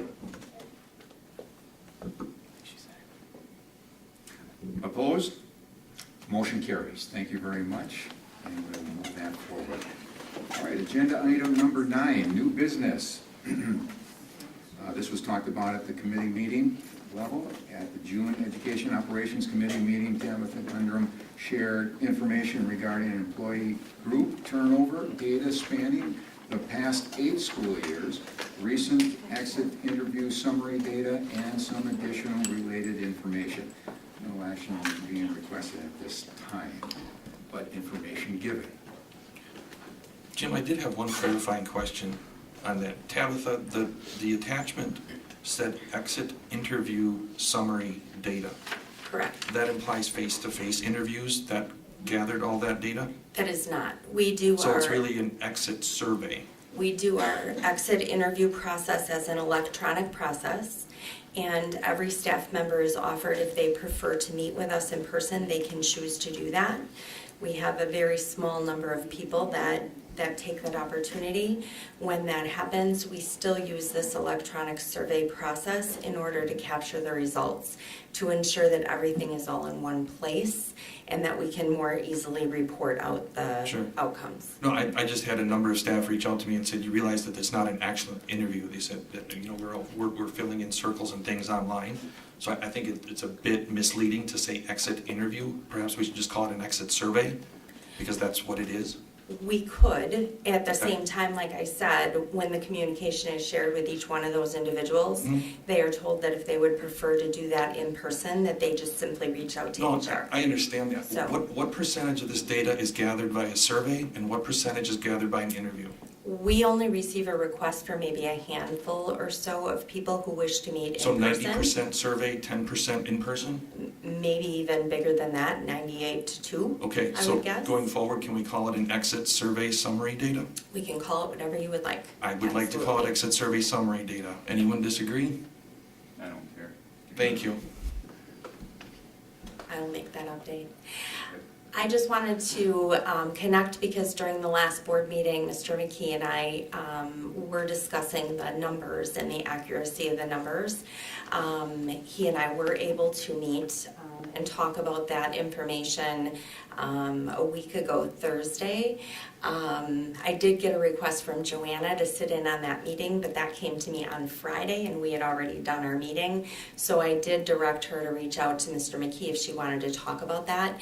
Through that conversation, I believe, and Mr. McKee, correct me if I'm wrong, I believe we did kind of reconcile those numbers. They did align and match to the information that I reported to the board. Well, we have some agree to disagree. The way that we were counting involuntary terminations versus voluntary terminations, you don't count transfers out of a school to another school as someone departing or leaving a school. Correct. There was one consent agenda addendum that was not posted in the meeting materials that I did not have access to. So I would say we get close, but we have to agree to disagree over some of the terms. And the numbers did match up with that information. We did uncover one, as he mentioned, addendum that for some reason was not attached to the board agenda. I'm not sure why that was. That process happens outside of my involvement typically. So we still need to look into that. I left on vacation right after that meeting concluded, and I just returned today, so I haven't had a chance to follow up on that missing addendum attachment. So, but the action was approved according to the minutes, as I understand it. So, Any other questions, board members? Follow up? No? Okay, thank you very much. thank you. Next item, 9A2, selling a small parcel of property near John Marshall. Administration recommends selling a 12-foot wide strip of property adjacent to John Marshall Elementary, separating two neighbors. The land has no, I don't like that term, but redeeming value to the district, and the purchase price will cover all associated costs plus a small amount. Any questions at this point in time? We already voted on that to move forward to us, so I'm going to read the motion. I am seeking a motion to grant administration authority to sell the 12-foot wide strip of property near John Marshall Elementary to two adjacent property owners as presented. So moved. Second. Okay. All in favor? Aye. Opposed? Motion carries. Thank you very much. Agenda item 9A3, employee handbook updates. Administration is recommending some minor employee handbook updates for the 24 school year, which we had talked about at the previous meeting. I am seeking a motion to move to approve of the recommended changes in the employee handbook for 2023-24 school year. So moved. Second. Second? Okay. All in favor? Aye. Opposed? Motion carries. Thank you very much. Moving on to 9A4, Annual Academic Standards. Again, talked about it at our previous meeting. The education team present the 2023-24 district academic standards in math, English, language arts, reading and writing, science and social studies, geography and history, according to the DPI. Seeking a motion to approve the 2023-24 district academic standards in math, English language, arts, reading and writing, science and social studies, geography and history as presented. So moved. Second. All in favor? Aye. Opposed? Motion carries. Moving on to agenda item 9A5, AGR Spring Summary Presentation at the June Education Operations Committee meeting. Dr. A.B. Colwell, Julie Schell, and Dr. Jennifer Rauscher shared a brief presentation on the Achievement Gap Reduction Short Cycle Report. Any additional items? And we thank you for that report at that time. All right, agenda item 9B. Share preliminary design plans for Horace Mann, 50%. Sharon Gould, and member of the Horace Mann administration, will present the preliminary design plans for Horace Mann. There you go, finally. Good evening, everybody. I'm Sharon Gould with Nexus Solutions, Senior Program Manager overseeing the design phase for the referendum project. Tammy Cummings, Associate Principal at Horace Mann. So today we're going to run through the design to date for Horace Mann. We're at the 50% design review. The button on the side, you gotta slide it up. Oh, this way. I'll just hold it. Thank you. So, like previous projects, we've been up here. This is the referendum concepts that was shared on the district website showing the baseline scope of work. Next. So to date, we've had 6 design meetings with the district leadership team and the building design committee, which Tammy is a part of. And then we've also had 3 user group meetings directly with principal, maintenance, teachers focusing on the library, athletics, PE, the front office, and the art teachers. So I wanted to refresh that we did come with a preliminary concept maybe about 2 months ago that we wanted to just confirm with the board that we did remove the Montessori work from Horace Mann, and we did move forward with the design on the right. So to move forward, and so here we are into the 50% design. So some areas I want to highlight as we move through this is we have a playground update that we're changing. Tammy can give a quick update on that. We are laying in an ADA ramp to the field, so you can see how it snakes around to be able to rise up to the track. We also looked at other miscellaneous updates, which includes improved grading for water to remove from the building. We're doing some utility work. We're doing some asphalt work, and the southeast parking lot was part of the original referendum scope of work, and that work has since been completed, so that's not part of the scope of work anymore. So if Tammy, you want to give a quick update on the playgrounds? Playground equipment, as it stands right now, some of the equipment is damaged, not repairable, but conversations have been had between myself, some of our physical therapists, our director of special ed, in terms of equipment that would be necessary moving forward for the playground for access for all students in terms of sensory needs. Thanks. Next. So this is an overall view of the floor plan. The first floor plan of the work that we're doing, you can see we have 3 different areas that we're covering. We have one new addition, small new addition. The purple is the renovated areas, and green is just general updates like equipment, lockers, other things like that. So we're looking at the front office, we're updating the secure entry sequence. We're also adding the art room renovations that was added as part of the Montessori swap. We are looking at a community room, some locker room upgrades, lockers themselves are being replaced, the new fitness edition, and other miscellaneous work in the cafetorium, and I'll touch on that when we get to that part of the building. So just to start on the bottom, the building's oriented not north, south, east, and west, so I'm going to be using the terms plan north, south, east, and west just to help orient with what we're looking at here. So you can see that the library is going to get split apart. There's a nice atrium in the middle of the library right now that's going to get infilled, and on the first floor we're looking at adding in 2 community rooms with an operable partition and a new restroom. Okay, so what we're looking at here is also the new secure front sequence. The main office is actually across the hall, so this is a slightly different function than some of the other buildings, but we have the same flow that we do that's consistent with the other buildings as far as security goes. We did add the health rooms into this area. They have toilet rooms that are coming in.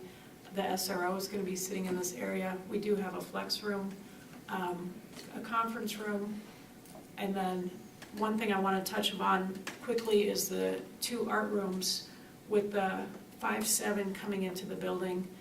We're looking at 2 art rooms that can serve a similar curriculum, so they can be used interchangeably. So if you want to add anything to the front office there. And the flex room is for just traveling staff or other folks that might be coming and going within the building, so they don't need to come all the way into the building to do their services. Or parent meetings, parents that would come in for a meeting but wouldn't want to go through the secure entrance or wouldn't need to because meetings could be held in that space. Next. All right, so this is a cafetorium area. We're looking at unisex toilets. We're also looking at replacing some mobile partitions that there's a structural issue. So we're just starting to explore exactly what that means. The structural engineer is just coming on board. So we're looking at that. We're replacing some of the lunch tables. We're looking at upgrading the dimmer rack and the LED lighting for the theater component of the cafetorium. And then one thing I did want to mention quickly is we did provide a sound assist system. We worked with the district audiologist to do that, so this building benefits from a mobile sound assist for hearing impaired students. The locker room area, as you can see, we are moving up. We are replacing the main lockers, the pool lockers. We are adding in some private showers, and then the unisex locker and toilet rooms to, if you look at the plan north in the center, those purple areas. Next. So this is the new fitness edition that we're looking at. You can see we got some ideas actually when we went through West's fitness edition that we brought over here. So we're looking at maybe having a running lane for the kids. We're looking at the different equipment. We're just starting to get that equipment layout. And then we're remodeling that back vestibule to create a fitness entrance, but it's going to require moving bike racks and other things to be able to accommodate that. But what we did do is consider where the ADA ramp is to the track to tie in close to where this is. So it was it's not quite there, but we did try to make sure that it was I wouldn't say continuous as possible, but accommodating for those functions. So this is the exterior rendering of the new fitness room, so we made an effort to make sure that we're tying into the existing architecture. I'm always of the mindset that it looks like it was always part of the building. We don't want it to, it's too small of an area to have it be its own thing. So we did tie into the major architectural elements of that back addition into the rest of the space. We will have to remove some of the windows, the glass block windows above, but we're going to tie that all in together. So on the second floor, this is where the new library is going to be. The infill, you can see a preliminary layout of some of the library, the case, the bookcases, things like that, and how they're going to go. And we just made sure that the spacing worked for the library needs. We did meet in depth with the library team. And so we have storage for the book carts, and then we did upgrade those 2 flex rooms, which are just to the plan north of where the library is, to be able to accommodate different educational environment tied into the library space. And then just to the plan north of that, we did look into the toilet rooms and move it to a more central location. That originally in the referendum plan was close to the Montessori addition, and just to serve the functionality of the school, we moved it more central. Next. So mechanical and plumbing systems, we're just adding some destratification plant fans. We're replacing the dust collector for the woods, and then we're modifying the HVAC and plumbing to react to the architectural spaces, and we will be adding an area to the fitness addition. Next. And so electrically, to summarize, we're going to update the power, lighting, data, mass notification, all the supplementary communication systems, power systems to accommodate the changes facilitated by the architect and the mechanical team. We are replacing the existing generator, and we need to relocate it so it's code compliant. We're still determining on what that final location is going to be. We're looking at replacing a damaged pool motor control center.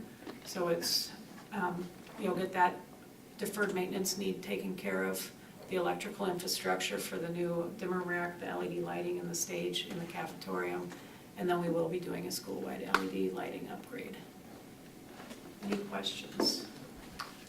On that slide specifically,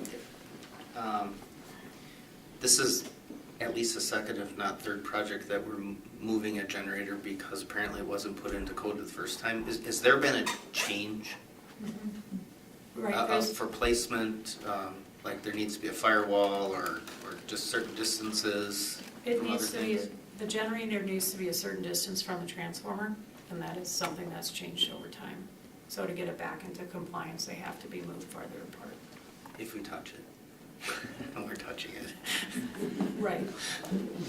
Well, and it's good to get, electrical safety is important. Yeah. So the other question I have is to you, Tammy. At John Muir, I'm aware, with those remodelings and the fitness room addition and the things with the pool there, just simply because we have other groups that come in there, right, and use those facilities. How much does that take place at Horace Mann? For other facilities to come in and use it? Yeah, if other groups come in and using the community rooms, obviously that's kind of the purpose of it, using the pool area, things like that. How much does that happen sort of equally as what John Muir has? Do you think it's more? I don't know, I can't answer that because I don't know how much John Muir is used. I do know that John Muir is used quite frequently, especially on weekends. We do have a lot of groups that come in to utilize our space. I know we have a camping group that's going to be up at Horace Mann for a week. Police department will be at school for a week. So we do have outside groups that come in and use our space, but I don't know in comparison to John Muir. Okay. Other questions? If not, thank you. Thank you. Very much. Appreciate it. Agenda item number 9, C. Middle school band update. Dr. Rauscher will provide some brief update on what's going on with the middle school band situation. Jim, if you want, I can kick it off. I asked for this one to be added. Go ahead. So this is the result of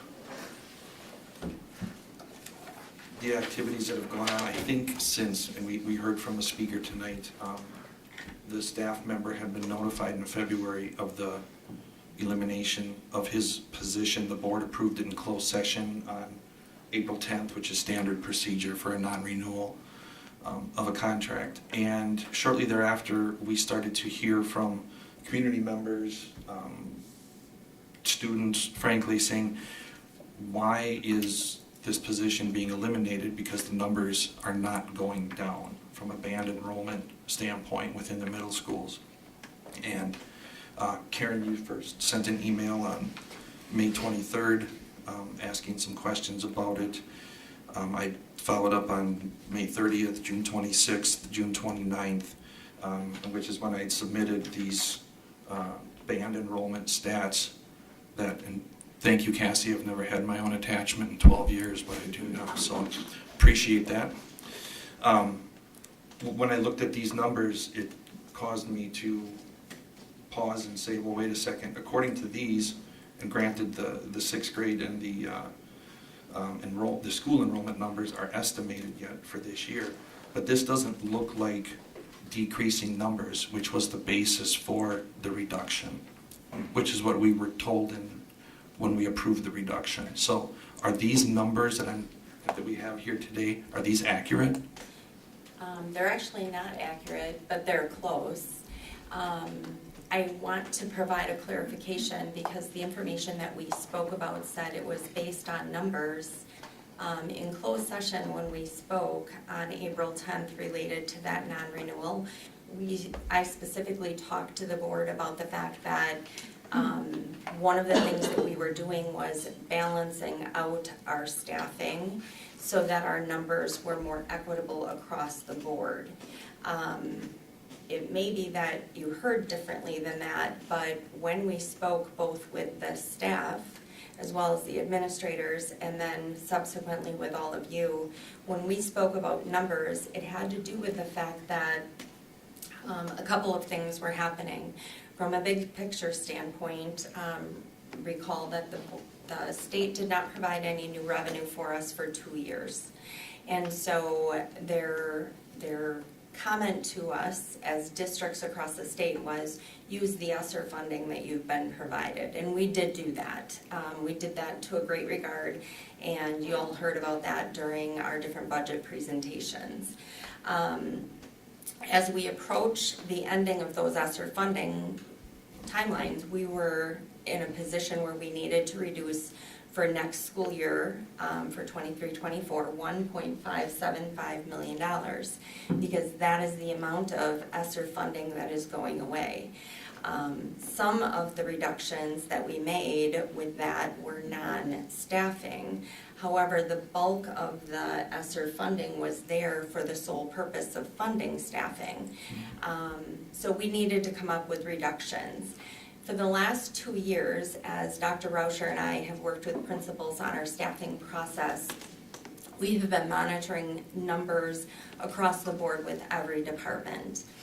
There have been a number of departments that we have been talking about because the numbers don't necessarily align equitably with other numbers in other departments. So for example, we were carrying higher FTE amounts in the area of technology education in an effort to try to allow those programs to continue to recover, if you will, from pandemic timeframes. With the music area, we did an analysis, which we've been kind of looking at over time, but we dove in a little deeper to look at how our music numbers between band, orchestra, and choir, and between the 2 middle schools and the 2 high schools in comparison to one another. And when we looked at how those allocations are done, there's a couple of things that we take into account. The first part of our staffing process is to look at how many large group sections do each of those programs offer. So for example, we have 0.8 allocation at each of our high schools because they have 4 courses that they offer in large group. We have a 0.3 allocation essentially at Man and Mirror in band specifically is what I'm talking about, those teachers that teach that area. So that's a 0.3 assignment for those large group assignments. That leaves at the high school level a 0.2 for each of the high schools to do their lessons, their small groups, individual lessons at times. At Man and Mirror, it allows for a 0.7 allocation for those small group lessons. And so if we had left that other position in place, it would have been a 1.2 allocation for those lessons. And what we were explaining is, from a numbers standpoint, the band area at the middle school level would be significantly higher staffed than any of our other music programs. And so as part of our alignment, if you will, that's where that reduction was taken into account. So I just wanted to provide that additional clarification. I know we talked about that during the closed session, and I reviewed that information because I know we even talked about the fact that if not that cut, what cut would we make alternatively? Because that was part of the entire package that we put together for the 1.575 million. This So- position was funded pre-ESSER. Yeah, it was. Okay, so then there's no reason that it wouldn't be funded post-ESSER. If there's other positions, and this is an entirely different discussion, but we knew that there were other positions that were paid for through ESSER funds, those should be the first positions that we reduce, in my opinion, not something that touches 375 or 379-ish band students at a middle school level and significantly decreases those 3 extracurricular band activities that were currently available but are not going to be available going forward. Well, that's one of the pieces that I think it's important for us to talk about, because during the conversations, and I do want to make sure that I'm clear, we had several meetings with staff all along through the whole process. And I went back through and looked. So we met with Mr. Marrier on April 3rd to first notify him that we were going to be recommending that non-renewal process. Subsequent to that process, after you approved the initial preliminary notice, we did have a full-time position that he was transferred into at the elementary level. So that took place. We met with middle school music department chairs that same day or the next day. Principals did that meeting. Mrs. Foster, who's our K-12 coordinator, also then met with both Brenna and Sarah, and I believe Mr. Marrier was part of that process around mid-April to talk to them about the changes that were coming. Dr. Rauscher, Mrs. Foster, and myself met with both Brenna and Sarah on April 25th to talk to them about programming and supports. We talked about the current status of the program continuing. We talked about what are the roadblocks to that process and what kinds of supports do they need in order to help facilitate that. We generated a number of ideas during that meeting. Dr. Rauscher and Mrs. Foster also met with the entire music department on May 12th. This was one of the topics of conversation. It was recommended that if they wanted to put together some sort of a suggested revision or other list of supports that they were going to need, that they were invited to put that request together. There was a proposal shared with Dr. Rauscher and myself on May 30th, right, that last week of school. There wasn't a time for us to get together with anybody at that point because of the schedule and what was happening during those last 3 days of students.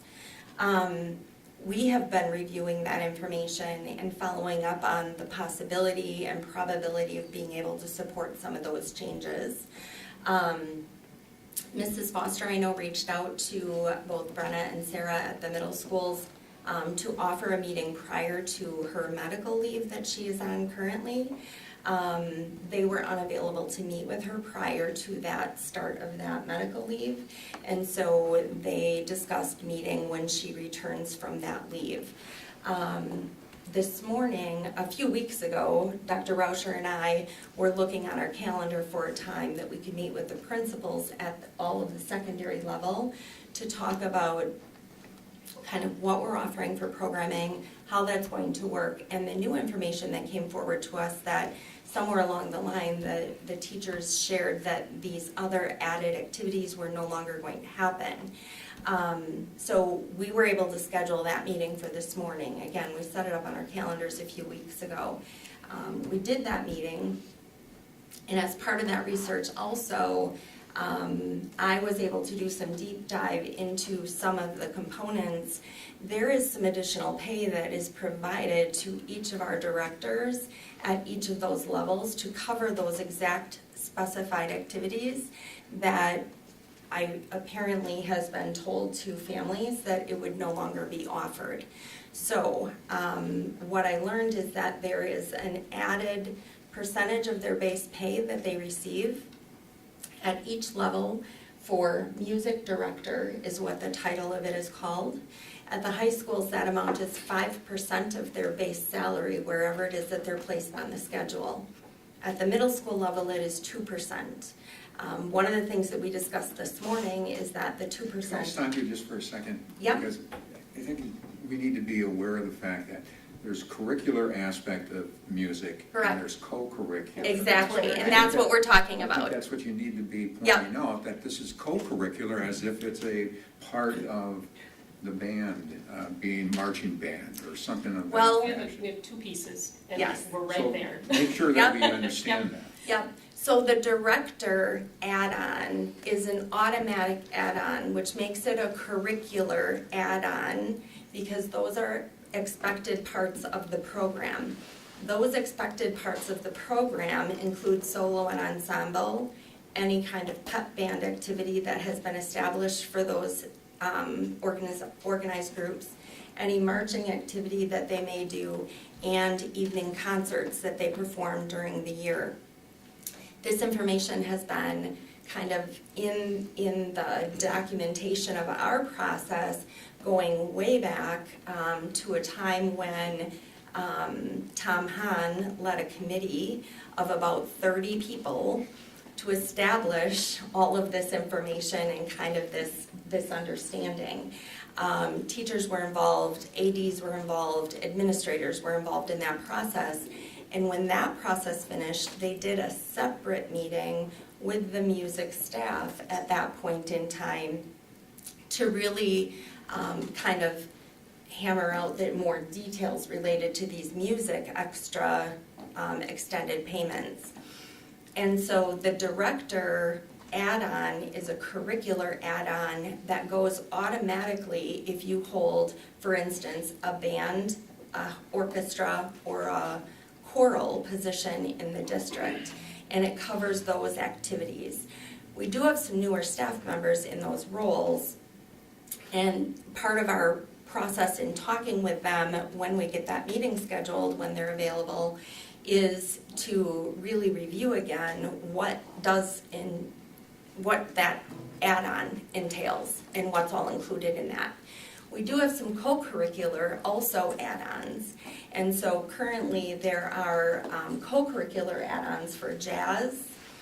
In the area of vocal, it's sometimes pop or a chamber kind of group, an orchestra, I believe it's chamber orchestra.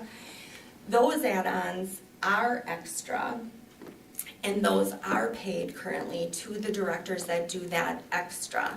I will point out that there is a director at John Muir who does offer a chamber orchestra. However, they were able to, because the numbers are smaller there, work chamber orchestra into the regular daily schedule. So there is no additive, like extra Schedule B that's paid for that because it's happening during the regular day. In addition to that, the 2 high schools also receive 5 additional contract days at their contract daily rate. And that extra payment is for instrument maintenance, other kinds of inventory kinds of things, bigger picture of the overseeing of the music program as a whole. So those are the extra payment items. So we have a curricular add-on if you are a director in any of those areas, the percentage of their base salary that they receive. There's a co-curricular, which if they choose not to do jazz or pop or chamber, then that payment just wouldn't go to them, and that would be fine. We could post for a jazz director and see if we could find somebody. It wouldn't have to be the teacher that's there because that's done outside of the day. And the additional day contracts, those go automatically, so those would be curricular add-ons as a requirement of those roles. So that's some additional information that I think it's really important to know, and some of which we still need to clarify with the staff because I'm not sure that they fully understand the connectedness of those items to the program from a historical standpoint and what those dollars are actually tied to. Like, Take it over. so just as an example, one of the things that came in the proposal from the teachers was to take a look at what they refer to as coaches' pay, or sometimes it's referred to as Schedule B or Appendix B. So the jazz, pop, chamber, the co-curricular that are above and beyond the teaching assignment, those are paid right now. But what we could look at is there alignment between a high school expectation and a middle school expectation, and then the payment for those two expectations. Another piece, the curricular piece, as you pointed out, Jim, the things that just, you know, if you're a band teacher, an orchestra teacher, a choir teacher, you're going to have concerts at night. You're going to support kids through things like solo and ensemble. You might build in something like pep or marching into part of your regular day and, you know, your instruction. So those things, again, are paid at that percentage, but it raises questions of, does it make sense for the high schools to be at 5% and the middle schools to be at 2%, or do we have to review and adjust that to make sure they're truly aligned? And then the fact that one of the other concerns the middle school teachers brought forth is there is a lot of work around things like instrument maintenance for our instrumental groups. Well, again, we look and we say, okay, our high schools have additional days for that. Our middle schools don't right now. Given the numbers of students and, you know, I don't know, like, you're working through a high school instrument repair, you're gonna have middle school instrument repair. That's one of those things to look at, is why would we offer that in one spot and not another? So there are pieces there that, as Tabitha said, some of our newer staff may not even be aware of, but then I think we at a leadership level have a greater question of, yes, they're there, but are they there at the right amounts? Are they aligned? So I think those are really good things that can come out of this, and it aligns with some of the things that the teachers asked when we did these meetings and said, you know, what do you see? What would make this difficult situation better? How can how can we support you in serving kids with fewer staff overall? So with just a few meetings, we found some things that we think we can concretely do to support them right now. I think there's two other things that might be important to be aware of. With the reduction of this position, which is a half-time at each middle school, between the classes that are offered in large group and then the allocation that's left in terms of small group, the current staffing that we're going into for 2023-24 is much more aligned between band, orchestra, and choir at the middle school level in comparison. If that position had continued, our band would have had a significantly richer allocation based on what's needed and what's scheduled for that program. The second thing that I wanted to mention is part of the basis of the conversation that we had with the principals this morning. When we met with Sarah and Brenna back in April, one of the things that came out during that meeting that they identified as a barrier, and we said we can work on taking care of that for you before the start of the school year, was that we then found out that they are only allowed to pull students out for their 20-minute lesson during another encore time.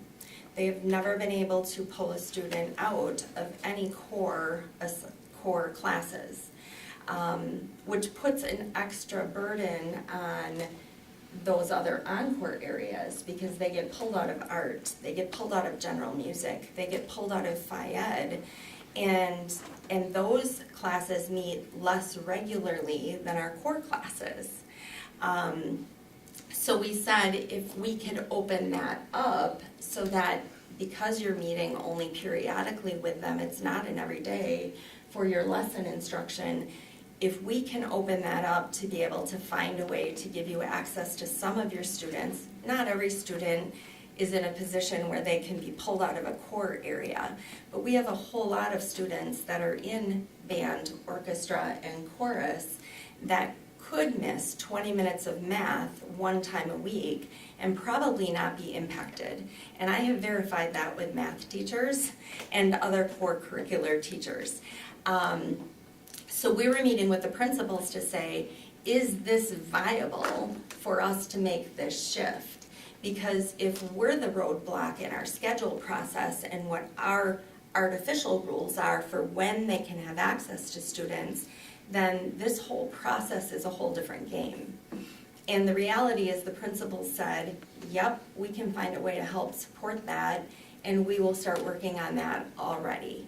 So there is movement in that planning process, and there are several shifts that we're looking to make to help make sure that these allocations are supported well. And we do not believe that there'll be a significant impact on the educational learning experience of the students in the programs. So. Well, I do have a question. So I was not in attendance to that closed session meeting, so this was all kind of a surprise to me. I was out of town when it was first brought to me, and a huge concern. I guess a couple of my questions, I'm hearing you say that this was a move to make it more equitable band allocation at the middle school and high school. The middle school would have 0.7 available to them versus 0.2, I think you said, at the high school for those that individual lesson time and whatever. Correct. So I am by no means the person who would have all of the information, but to my understanding as an outsider, from what I hear from the feedback in the community and our recent speakers even tonight, those lessons are more critical at middle school level. For sure. The high school students are not picking up new instruments at that time and don't need that. And by the time they're in high school, all of those those are student driven and Correct. student led, and they don't need adult individual one-on-one lesson time.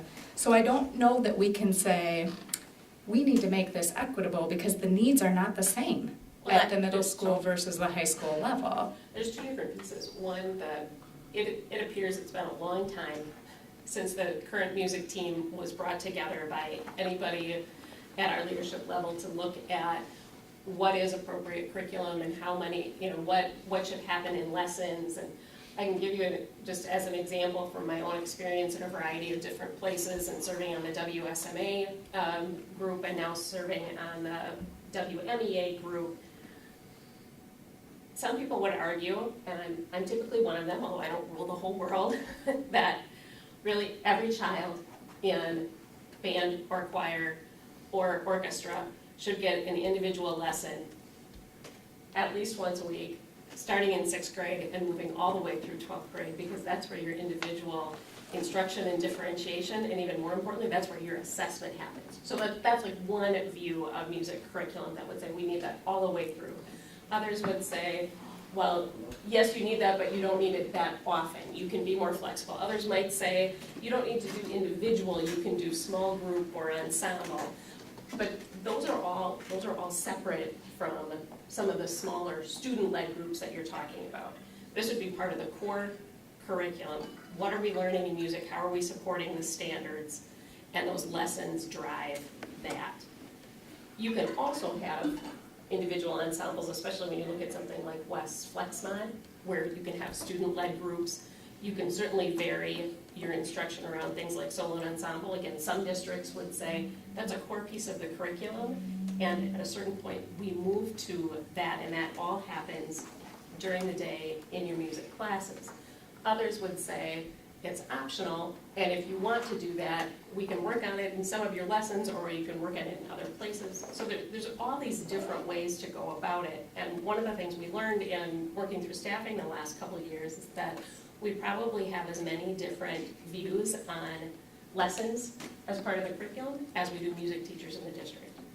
So that's not terrible, but when you're trying to look at, as Tabitha said, when you have to cut almost $1.6 million just in one school year, just in staffing alone, you look at every teaching assignment, every program offering, every course differently than you have before. So when she talks about that we had to look at music differently, it's because we had to look at every single area differently, and music is certainly not the only place where there were reductions as we went through this process, definitely not. I just have a question or a comment, knowing the fact that music plays a big part in a student's life, number one. Absolutely.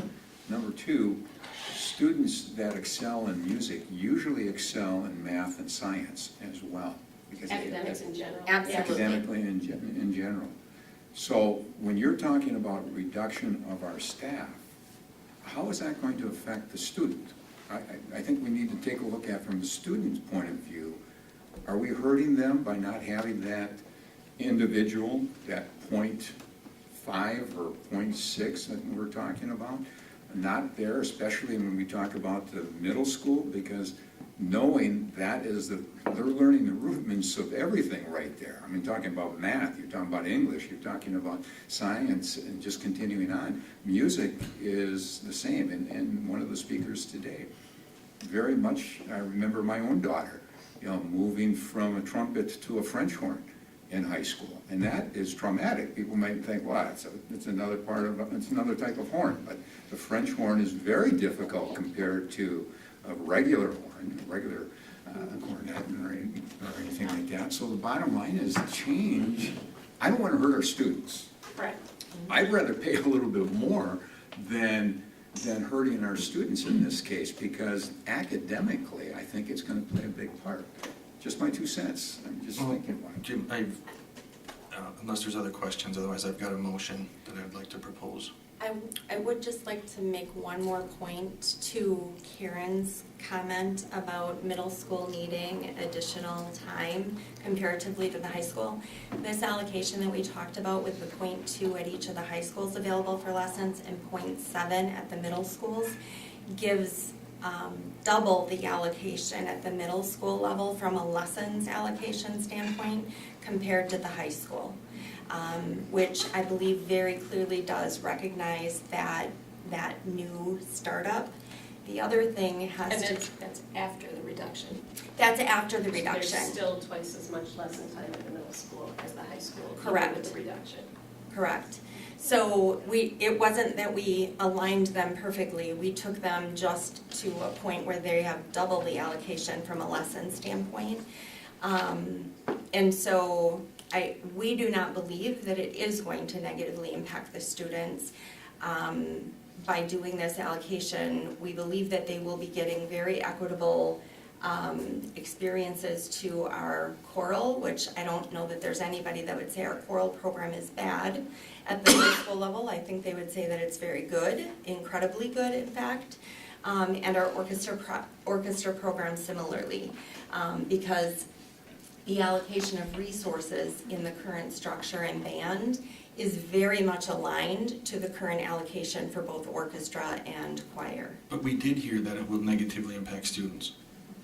Those other 3 additional activities, there was a rock jazz band or whatever it is, are not. Our expectation is that those continue, and that goes back to the piece that Tabitha was sharing about some of those activities are paid separately in a co-curricular way. So I if one of understand the that. directors would choose not to do those, we would fill it with someone else, so those would continue Correct. that way. And then some of the things that were talked about, like for example, solo and ensemble, those are reimbursed in the percentages that are added to our directors' contracts. It's so a that they minimum happen within expectation of the within job. day.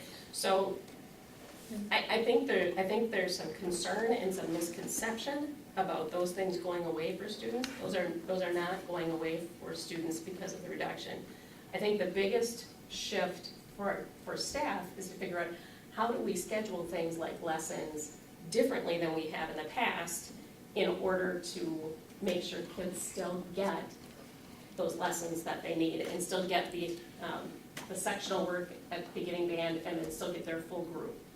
So Some of the other things we're looking at, I'll just give you one more, is, for example, we look at Mann's schedule and East's schedule and the location of those 2 buildings. There's possibility that the high school director at East may be able to do some work at Mann to support some lessons as well.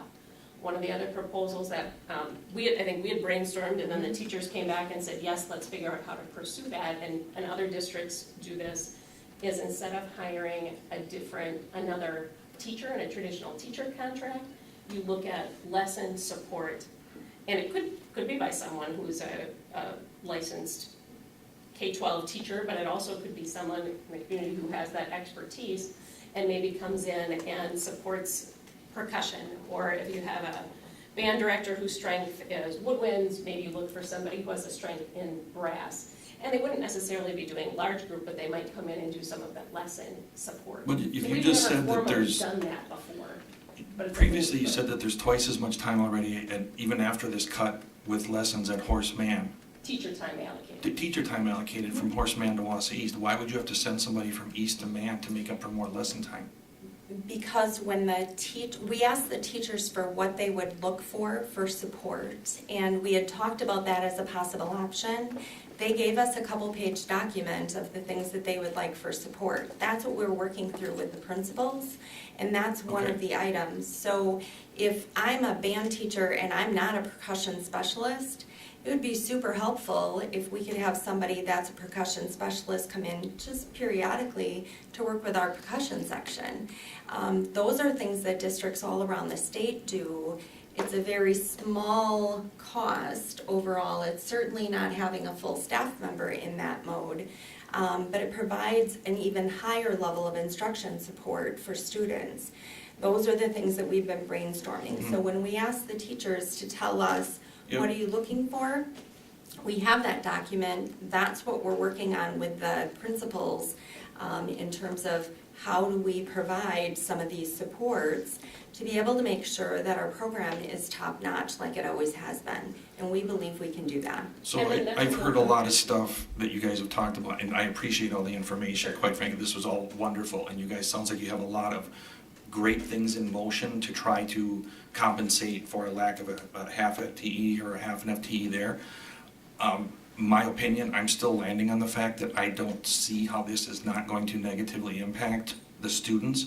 And if you do have these other plans, I think that those should be vetted and presented to the board to say, hey, this is exactly how it was going to be implemented before we went ahead and eliminated a position. All of this work to me should have been done prior to any discussion of a non-renewal.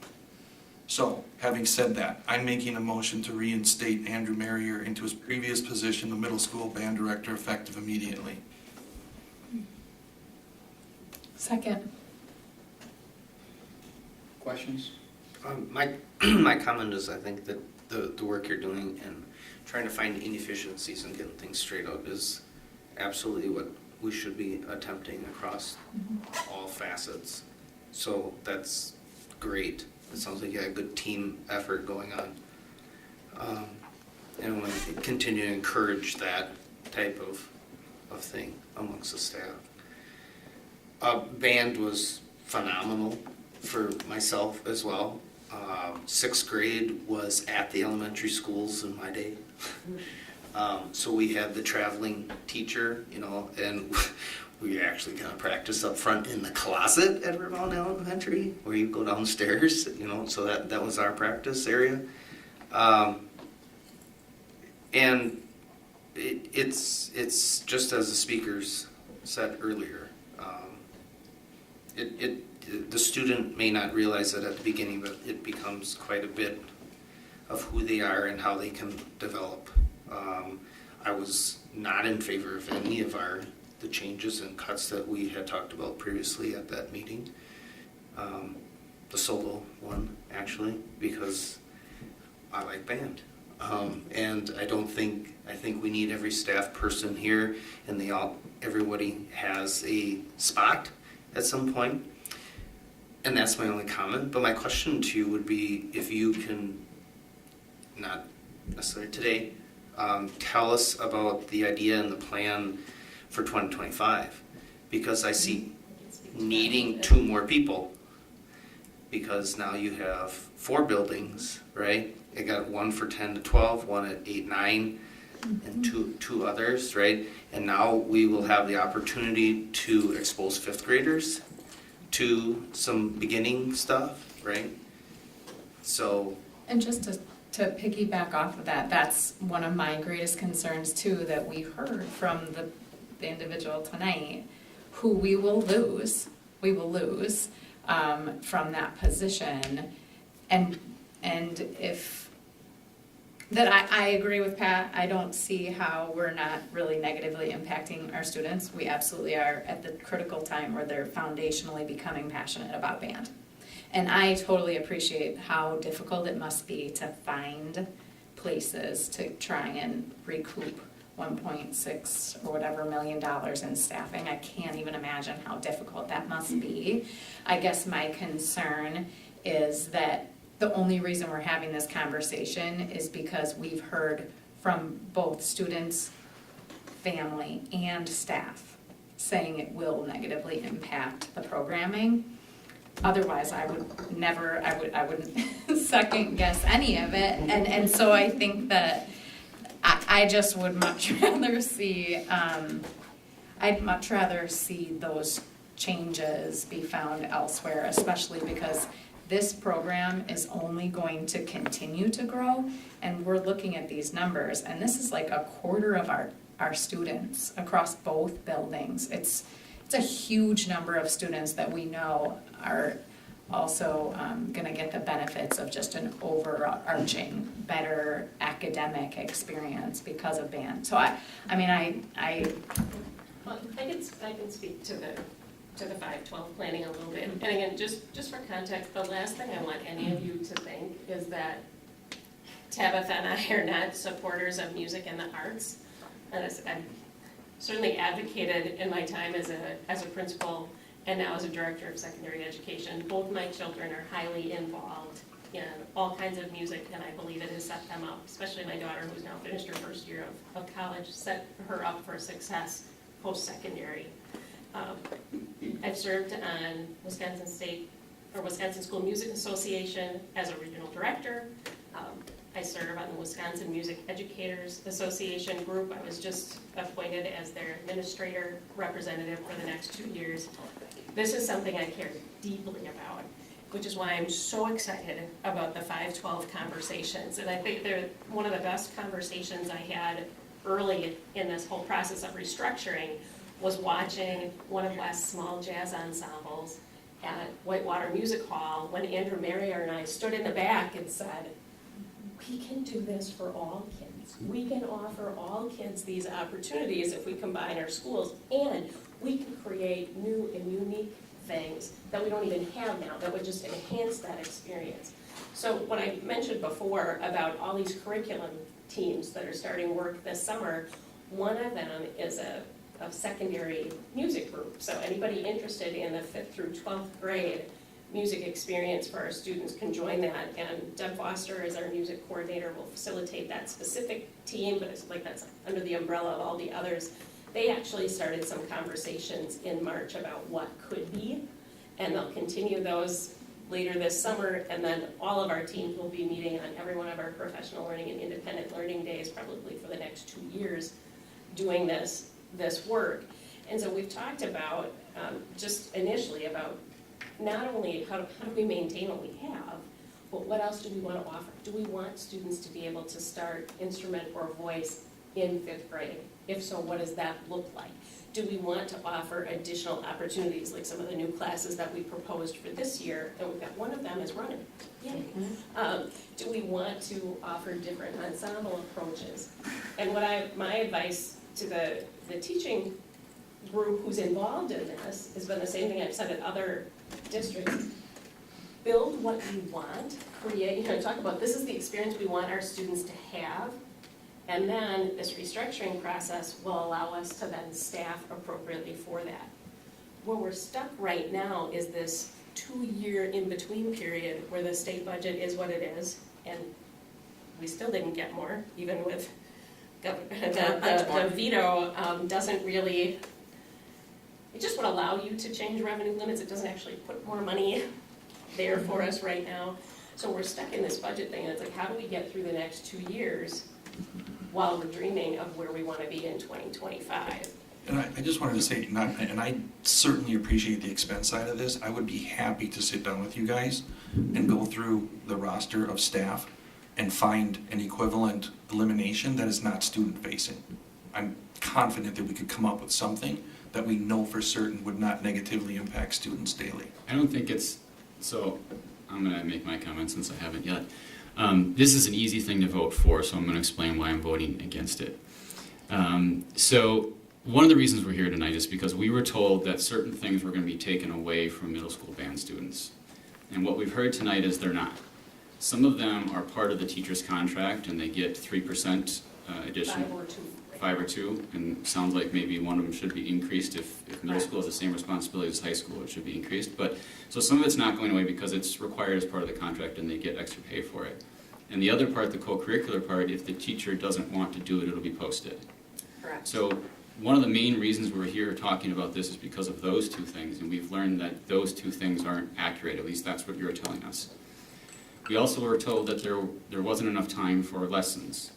Except what we've heard tonight is that the lesson time at the middle schools will be double what it is at the high schools, and that it will be similar for band as it is to orchestra and choir. Correct.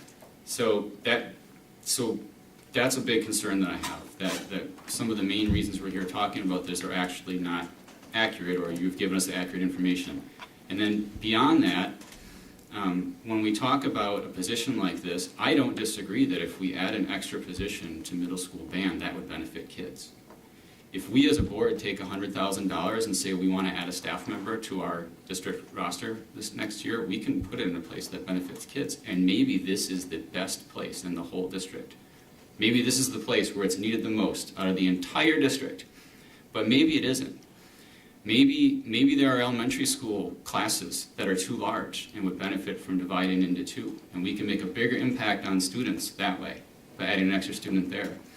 Or maybe the teachers that I hear from at Wausau East that have more preps than the ones at West because they have so many more classes, maybe we would benefit the students or the staff there better if we put the $100,000 position there.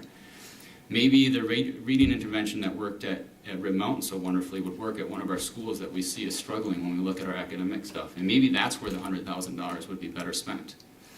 And I'm saying maybe because I don't know, because maybe this band position is also the place where it would be best spent. But this is the problem that we get into when we as a board try to take on the role of administration, because we're looking at one position. When the administration FTE process with all the principals, all the department heads, all of the district leadership, they have to look at the whole district together. And so I don't think it's right for us to look at this one position and say, this is where that $100,000 position ought to go. If we're not also willing to take on instead to look at the entire thing and hear from all of the schools and all of the parents, because I've heard from band parents that this is disappointing, but I've also heard from parents for 10 years about discipline in schools, and we need more help with reading in schools, and all these things that we need more help with. And maybe this is the best place to put that extra position, maybe it isn't. I don't know, but I think it should be part of the whole process, not us sitting here in one meeting deciding that we're not going to look at all the rest of the staffing and we're going to make this one decision. I'd be happy to look at the rest of the staffing. That we didn't have that option. This was the only option given. And all I'm saying is that after having looked at this option and seeing that the numbers did not decrease, like I was under the impression, I think other people were in that meeting, this is what's in front of us. Those numbers are not decreasing. That's why I voted to support it. The numbers are in fact going up. Thus I'm saying I'm changing my vote. This deserves more attention than what we gave it and what we understood to be true in that closed session. That's where I'm coming from. Everything you said, I agree with. And I don't disagree with what you've said. I only disagree with us looking at this as a single thing and saying this is where we think the one position best serves the district. And maybe it's hard for me to say it, especially when we've got a great teacher that's right here looking at me in the face as I'm saying it. But we've got needs across the whole district. And right. I just don't know if this is the one spot where that one position is needed the most, because we've got some severe needs that maybe could benefit from it even more, especially when I combine that with learning that this is actually going to make it equitable with the other music offerings in the middle schools and still offer twice as much lesson plan timing as the high schools. So I think we've also experienced enough detriment to band students this year that I absolutely do not want to be part of piling on to. So to me, keeping this position in place it's common sense. I don't disagree that there could be other places for it. We don't know what those are. This is what's in front of us. This is why I'm supporting it. Yeah, I agree with what you shared, Lance. We aren't looking at the whole, and we know there's needs in all kinds of places. But the reason I do support it is because I think we've all seen too that if this happen, if it goes down like this way, and I know you said, well, they'll have the opportunity to still get paid extra to do these, and if they don't want that, then it would be posted. Well, I think, we all know how well some of those positions get filled. And so the likelihood of postings for really specific positions like this that require an extra level of, musical talent or whatever that might be, the likelihood of those kinds of positions being filled, I'm not really confident that that will happen. And I know in a, rainbow world, we would all love that to have happen, but we don't know that that's gonna happen. And so if it doesn't happen, it actually doesn't happen. And so then those are losses, again, at really critical times, in my opinion, for these students in a program that's growing and we want to see continue to grow. And as we restructure, and I know you guys care about music, I don't think for 1 second that you're like, oh, we don't care about, this, and that's why we were striking that by any means. But I guess that's why I feel like it's the only one we've been presented. Well, I think it's unfair to say this is the only one we've been presented with by the person who presented it. So, yeah, this is the only one presented tonight because this is what you presented. No, So I'm you didn't present the entire staffing. I'm talking about the reduction. The only one that we approved. We actually made many reductions throughout in the overall scope of the budget. When we do staffing adjusts in a whole lot of places. So we had reductions in some of our elementary schools because numbers shifted and changed. We had reductions in many other departments, some of which you didn't see because they were invisible because we had a vacancy that was coming up anyway, and so maybe instead of adding a full-time position, we added only a part-time position, or we didn't add any time at all. And so please understand, when we go through our budgetary process, it's about a 4 to 6 week process. At least, it involves probably 20 hours of us working with principals just face to face, let alone the work that happens behind the scenes. And every single one of those details is reviewed in totality while we then struggle with what are we going to do to cause the least amount of impact to students overall in their instruction. So I do hope you understand. I'm not sure I'm hearing that understanding is there, but I do hope you understand these are not decisions we took lightly. They are not decisions that were made in isolation. They were made in the context of many, many weeks, hours, evenings. I did one all-nighter in the process of it all. There's a lot of deep thought and processing that's put into all of those. I was a product of music education myself. Both of my kids were too. Music is core to everything that I believe in from an educational standpoint. My younger daughter was the only non-music major in an audition band at UW-Madison during her freshman year, and had Mike LaCrone as her director. Music is critical and band is near and dear to my heart completely. I certainly would not have made a recommendation for this adjustment in staffing if I believed in any way that it was going to deeply negatively impact any of our students. You wouldn't have seen it on the list. It's also not the only position where a position was eliminated and that staff member is now in a different position. That doesn't make you feel any better. That doesn't make me feel any better to say it. But what I'm saying is I don't think it's fair for us to pick this one and not all the others where that happened, and look at all of them, and look at, maybe we need to increase staff. Of course, that impacts the rest of the budget. There's pros and cons to that, and it shouldn't be looked at in isolation. It should be looked at as a complete plan, which is what administration does. That's what we hire them to do. And there's just so much more that goes into it than just looking at this one position. Just one other comment to something that you had mentioned, Lance, is that, I know you had said that, well, this makes it more equitable to the vocal and orchestra time for individual lessons, and with this change. And I think one thing to note, I can't speak to orchestra at all, but I know many music directors who would say vocal lessons aren't even really appropriate at the middle school level because everybody's voices are changing and they shouldn't even begin until, I know people who work in this district who would say vocal coaching should really individually happen, not until your voice is fixed at that high school level, and they would never recommend it to anybody until they're a freshman at the earliest, who are pretty phenomenal music directors. So I don't know that, again, at least at the vocal level, that's the need is the same as at band. I can't speak at all to orchestra, but that's just another piece that I think individual lessons, the need is not equal, so I don't think the number can be equitable. Let's look at the need through the whole district. Yeah.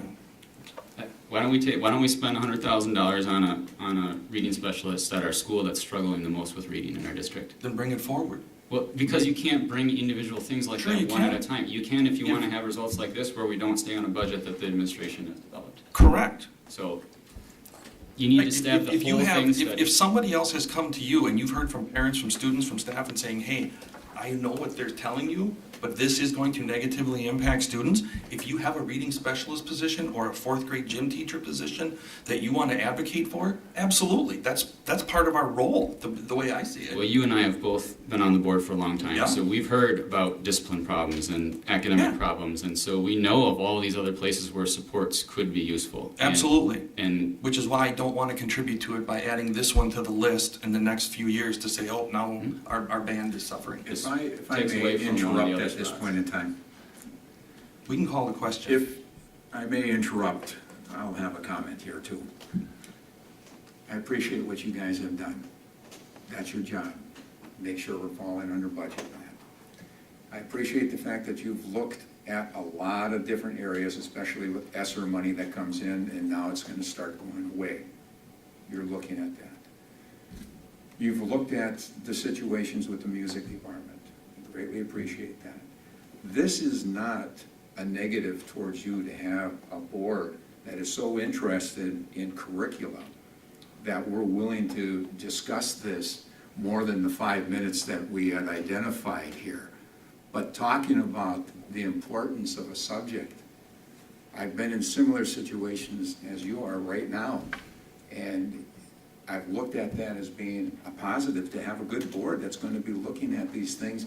And if that means we're going to be willing to put the money out a little bit more for this so that we don't lose the opportunity, or not to do that. I mean, that's a decision that the board's going to have to make. But I don't want you to walk away from this thinking, we don't believe you care. No, that's not the point. The point is that I'm smiling as I'm watching people discuss things here and going back and forth saying they're interested, budget-wise, curricular-wise, personal-wise. This is all being talked about by this board, and so I want to give the board credit for at least being very passionate about this, and that's what I'm hearing, a lot of passion here. It's not just low-key. But I don't want you walking away thinking that we didn't think you did your job. So now with that 2 cents put out there, I'm going to allow you to call the question. I'm not going to call it. As board president, I feel my responsibility is to make sure everyone's heard and everyone gets an opportunity. And then I'll summarize and then we'll move with the calling of the question. If you have anything else to add, say it now or forever hold your peace. I have a question, clarifying question. I want to make sure I understand the motion. Is the motion about bringing the position back and then we would fill it like we would fill any position? No. Or is it about bringing the position back and a specific staff member? Because that will open up a different, it'll change what we do after the fact, because then No, we're filling it's a about different it's position. about putting the previous staff member back in that position specifically. We're going to call the question? I have. Okay, call the question. Should this be a roll call or should it be a general? I don't think it matters. Doesn't matter? Okay. We'll take the roll. Won't take the roll. We'll go with the general. All in favor? Aye. Opposed? No. Did I hear a no? No, she said aye. Aye. You're Okay, behind. aye. Okay. Not to the no. All right, so, thank you. Little delay. All right, so the motion carries. We move on. Okay. Now, let me find where I'm at here. I think I I'm still at belong here, but agenda item 9, and we're moving to letter D, Activities Code of Conduct. Rauscher will recommend what Wausau Activities Code Handbook be renewed for the 2023-24 school year for both Wausau East and Wausau West High School. Yes, hi, it is me again. If you remember, those of you who were on the board at this time, last year, our activities directors worked to unite East and West under one code, so the codes are identical for both schools, even though they have their individual names and logos on them. So our request at this point is just to renew those codes again for the next year without any changes. And then obviously this is one of those things that over the next 2 years, as we look at all the different things that go with restructuring, we'd be revisiting the code again to see if it would need any updates at that time. All right, I'm going to seek a motion to approve the Wausau Activities Code Handbook for Wausau East and Wausau West High Schools for the 23-24 school year. So moved. Second. Any questions?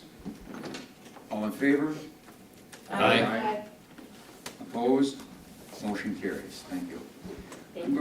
I'm going to change just a little bit here. I'm going to propose and actually seek a motion to postpone this agenda item to a later date. The agenda item is academic workshop for us. I'd like to move that to a later date to be identified. So moved. Okay. Second. Second, any questions? All in favor? Aye. Aye. Aye.